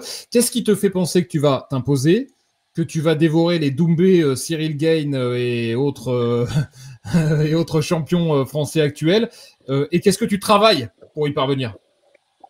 Alors, déjà, moi, c'est beaucoup une fierté, une part d'ego, une fierté. Mais quand je voulais être champion du monde, quand j'ai commencé la boxe, on me prenait pour un fou. J'ai été champion du monde à 21 ans. Donc, je sais ce que c'est d'avoir des objectifs, de rêver et pouvoir réaliser ses rêves. En fait, un mec qui réussit, c'est un mec qui rêve. Mais c'est un mec qui rêve et qui travaille dur pour et qui y arrive. C'est pas juste qu'il rêve. Donc, mais on est obligé de commencer par là, par contre. On est obligé de commencer par là. Et moi, ce que j'ai de bien, parce que je m'auto-évalue tout le temps et je me remets en question tout le temps pour pouvoir avancer, ce que j'ai de bien, c'est que je suis un bosseur, que je travaille et que j'ai une grosse fierté, un gros ego, que quand je réussis pas quelque chose, je vais déjà ça va m'énerver, mais première émotion, et ce truc-là va me faire travailler pour ne plus que ça arrive, mais même pas une deuxième fois, tu vois. Et ce truc-là, ça me fait évoluer beaucoup plus vite et je perds pas de temps. Donc, quand je suis arrivé dans le monde de l'acting, parce que j'ai été dans une école, je connaissais rien, hein. J'ai fait le show, les caméras et tout, mais je jouais du Jimmy Vienno. Je ne savais pas faire autre chose. Et ben, hors de question que je fasse ça pour rien. Donc, je me suis pris des vents, je me suis tout ça. Et ben, j'ai bossé. Et au final, j'ai validé ma première année. Et puis, j'ai pu faire ce film et passer dans plein de médias que je ne serais jamais passé qu'avec la boxe, par exemple. Et pourtant, j'étais loin de tout ça. Mais il fallait travailler. Donc, j'ai travaillé. Pour le MMA, je vois que j'ai des prédispositions déjà, hein. J'ai commencé par le judo. Et puis, je vois quand je tourne avec les autres que je suis très, très bien. Mais j'ai des lacunes, bien sûr, que ce soit au niveau du sol ou au niveau de la lutte. Je travaille dur pour ça. Et le fait que je sois déterminé et que je ne fais pas ça pour m'amuser, mais ça pour réussir, bah, ça fait la différence, ça change la donne. Et je pense que ça, c'est des bonnes cartes qui vont jouer pour moi, en tout cas pour ma carrière en MMA. On l'espère, évidemment. Ouais, Benji. Et du coup, alors, j'y connais rien, mais hier, j'ai un client, je dis que tu étais avec nous parce que j'ai un barbeur sur Montpellier. Je lui dis que tu étais avec nous. Il s'y connaissait un petit peu mieux que moi. Et il m'a expliqué en fait que tu démarres pas direct en UFC. Avant d'arriver à l'UFC, il faut que tu gagnes la ceinture. En gros, il m'a expliqué de la division un petit peu en dessous. C'est ça. Et l'objectif après, c'est d'arriver à l'UFC. C'est ça? Alors, moi, pour moi, l'objectif, c'est d'arriver à l'UFC, bien sûr, parce que c'est la plus grosse organisation. Le Graal. C'est le Graal. Mais c'est pas tout à fait ça. Tu peux avoir. En fait, il y a plusieurs chemins pour y aller. Déjà, il faut un bon match, il faut un bon manager, il faut tout ça. Il faut faire la différence, il faut fighter. Moi, je trouve que c'est bien cette méthode-là d'avoir, par exemple, un 10-0 en poche avec une ceinture intermédiaire. Là, c'est tout droit à l'UFC, surtout avec ma carrière de pied-point que j'ai, bien sûr. Mais il y a plusieurs chemins. Il y en a qui font leur début là-bas, il y en a et qui vont super vite. Il y en a qui font d'abord une grosse carrière derrière et qui finissent là-bas. Il y a vraiment beaucoup de chemins. Moi, en tout cas, à mon âge, j'ai 29 ans. Moi, ce que j'aimerais, c'est d'enchaîner assez facilement les combats pour arriver à un 10-0. Je suis déjà à 1-0 parce que j'ai un combat professionnel en MMA que j'ai gagné. Quand tu dis 10-0, c'est 10 combats, c'est ça? 10 victoires. 10 victoires. 10 victoires. Voilà. D'accord. Là, je suis à 1-0 pour l'instant en MMA. Et donc, j'essaye, je vais tout faire pour y arriver vite à ce palmarès-là et ayant une ceinture d'une organisation intermédiaire. Là, c'est le plan pour que je puisse foncer directement à l'UFC, mais pas dans les dernières places, être déjà placé et pouvoir aller vite, quoi. Tu te donnes une deadline, un calendrier? Bien sûr. Ouais, j'aimerais d'ici 1 an et demi, 2 ans grand maximum, pouvoir y accéder. Et puis voilà, après on verra la suite. On peut pas tout divulguer non plus, mais je reviendrai pour divulguer autre chose. Ouais, avec plaisir. La ceinture. Voilà. Ah ouais. Jimmy, quelques questions qui vont faire appel à tes souvenirs et peut-être à des anecdotes. C'est quoi ton meilleur souvenir sur un ring jusque-là? Je pense que mon meilleur souvenir, c'est quand j'ai été la première fois champion du monde. J'ai pas réalisé de suite, mais le bien-être que j'ai eu, la sérénité, parce qu'on fait de la moi je fais du sport de combat déjà pour être serein, hein, et pouvoir contrôler le feu que j'ai dans moi. Cette sérénité que j'ai eue juste après mon premier titre de champion du monde, c'est celle qui a duré le plus longtemps, au moins bien 2-3 semaines, où je suis très calme dans la vie de tous les jours, j'ai pas besoin de m'entraîner, voilà. Donc pour ça, je dirais que ça serait mon meilleur souvenir parce que c'est la victoire qui a fait le plus bel effet pour moi. Quel est le pire? Le pire, le pire. Maintenant avec du recul, j'ai pas de pire. Tout ce que je fais, je le referai. Tous les combats que j'ai fait, je les referai et tout. Je pense que le pire, c'est quand je suis sorti d'un combat où j'avais le genou cassé, j'avais la main cassée, le tibia ouvert. Bah là, la suite a été, la convalescence a été dure. Et en plus, j'avais perdu au point. Donc voilà, je vais dire le pire, c'est celui-là. C'était contre un Thaïlandais où c'était vraiment, vraiment dur le combat. J'ai fait tous les rounds, mais il m'avait mis dans un sale état. J'étais jeune. Et par contre, il m'a fait énormément prendre d'expérience et de la dureté au niveau du corps et du mental. Parce que quand tu te fais casser le genou au deuxième round, tu en as encore 5 à tenir, tu as la main cassée, tu as le tibia, il est ouvert, tu as du sang qui coule de partout. Et ben il faut tenir. Hein. Et ben j'ai tenu jusqu'au bout. Attends, donc ça, j'en suis fier. T'es en train de me dire que tu as combattu avec un genou cassé, une main cassée et un tibia en sang. Exactement. Mais ça, t'as c'est pas le droit d'abandonner. Tu t'abandonnes pas. Je peux abandonner, mais moi, c'est pas dans ma mentalité d'abandonner. Ça me fait penser, tu dois la connaître, mais à Jérôme Le Banner qui avait combattu avec le bras cassé. Il y avait une fracture, voilà. Je sais même pas, c'est pas une fracture ouverte, mais c'était monstrueux. Et il continuait. Bah, c'était incroyable. En fait, je te dis, pour les gens, ça peut paraître fou. Pour nous, les boxeurs, surtout en boxe thaï, c'est la normalité. C'est la normalité. C'est la mentalité en fait de jamais abandonner, de toujours y aller, même si tu finis, tu es mort, tu vas dans un fauteuil roulant. C'est la normalité, j'en connais pas, il n'y a pas que moi. Hein. Je connais des boxeurs, je connais des mecs que j'ai affrontés, je sais que je leur ai cassé l'avant-bras pendant le combat, ils étaient toujours là et tout. Franchement, après, je leur ai dit, franchement, t'es dur et tout. En fait, j'en connais plein, des gens. Moi, je me casse le pouce là, j'arrête l'émission. Rideau. Donc, c'est pour ça. Compare pas. Pour te dire que c'est un petit peu la normalité, en tout cas dans la boxe thaï, qu'il y a beaucoup de dégâts et que les gens continuent malgré ça. Et ça, c'est une force même dans la vie. Hein. Et donc, voilà, je dirais mon pire souvenir parce que c'est le mec qui m'a le plus esquinté en fait. Ah ouais, tu m'étonnes. Il y a Anto Payad là sur le chat qui dit c'est un fou avec un emoji qui se marre. Il y a Lucas qui dit il fait quoi dimanche à 16h47, à 16h45. Je connais une douzaine de personnes qui auraient besoin de conseils juste avant un match à la Mosson. C'est sûr que faire la causerie. S'il pouvait dire ça à la causerie. Vous êtes dur au mal. Le truc le plus fou, dans le bon sens du terme, que t'as permis ta carrière en boxe thaï, c'est 13 dernières années quoi. Rencontrer. Non, 10 dernières années quoi, grosso modo. Rencontrer des gens, des acteurs, des gens qui n'ont rien à voir avec mon domaine, mais des gens qui font autre chose, mais qui sont champions dans leur domaine. Et les soirées, hein, faut dire la vérité. Hein. Et carré vite, tout ça, les bracelets. C'est plus facile, hein, faut dire la vérité, donc ça. Jimmy, il a une collection de ceintures et il a une collection de bracelets qui lui les soirées dans lesquelles il est rentré. Que des films. Je préfère la ceinture que les bracelets. Ah, moi aussi. Ouais, bien sûr. Tu gagnes beaucoup, Jimmy, mais il y a un combat que tu as perdu il y a quelques mois. Est-ce que tu sais de quoi je parle? Non. Ah, tu fais des pièges. Mirabel. Ok. Ouais, c'est pour ça que je me disais, attends. Exactement, on avait fait un quiz pour le nouveau maillot de Montpellier Hérault du MHSC. Mais qu'est-ce qu'il est fort, j'étais choqué. Ouais, plus sur le MHSC. Ah oui, je lui dis juste après, j'ai dit à Paul, faut qu'on mette les gants pour que je me rattrape parce que là. Et là, il était déjà à la gare. Ah ouais, il répondait trop vite. J'avais même pas le temps de comprendre la question, moi. Il y a Lucas qui nous pose une question, je vais y revenir dans un instant. Le MHSC, tout à l'heure, Laurent C'est Sokoro ça, disait en j'allais effet, dire. tu es un supporter de la Paillade. C'est quoi ta relation au club? C'est quoi ta relation à l'équipe, aux joueurs, à la Mosson, à la Paillade? C'est quoi ta relation au MHSC? Déjà, MHSC pour moi, c'est Montpellier. Donc forcément, je suis de Paris, de la banlieue parisienne, mais j'ai grandi à Montpellier. J'ai tous mes souvenirs ici, j'ai tous mes potes, j'ai toute ma vie ici. Malgré que je bouge partout dans le monde, j'adore revenir chez moi. Donc MHSC, c'est le club de foot. Hein. Donc voilà, pour moi, tout est relié. En plus, maintenant, grâce à ce que je fais, grâce aux événements que j'ai pu participer, j'ai rencontré pas mal de joueurs qui sont devenus des amis, dont Andy Delors qui a fait la préface de mon livre. Donc voilà, il y a plusieurs choses. J'ai des bons souvenirs. J'ai fait un coup d'envoi aussi pour Montpellier où j'étais rentré sur le terrain. J'avais fait le coup d'envoi. Donc j'ai un très très bon ami à moi. J'en ai plusieurs qui sont super fans de Montpellier, mais dont un, s'il regarde, il se reconnaîtra, qui est vraiment engagé à Montpellier. Et lui, c'est vraiment un frérot.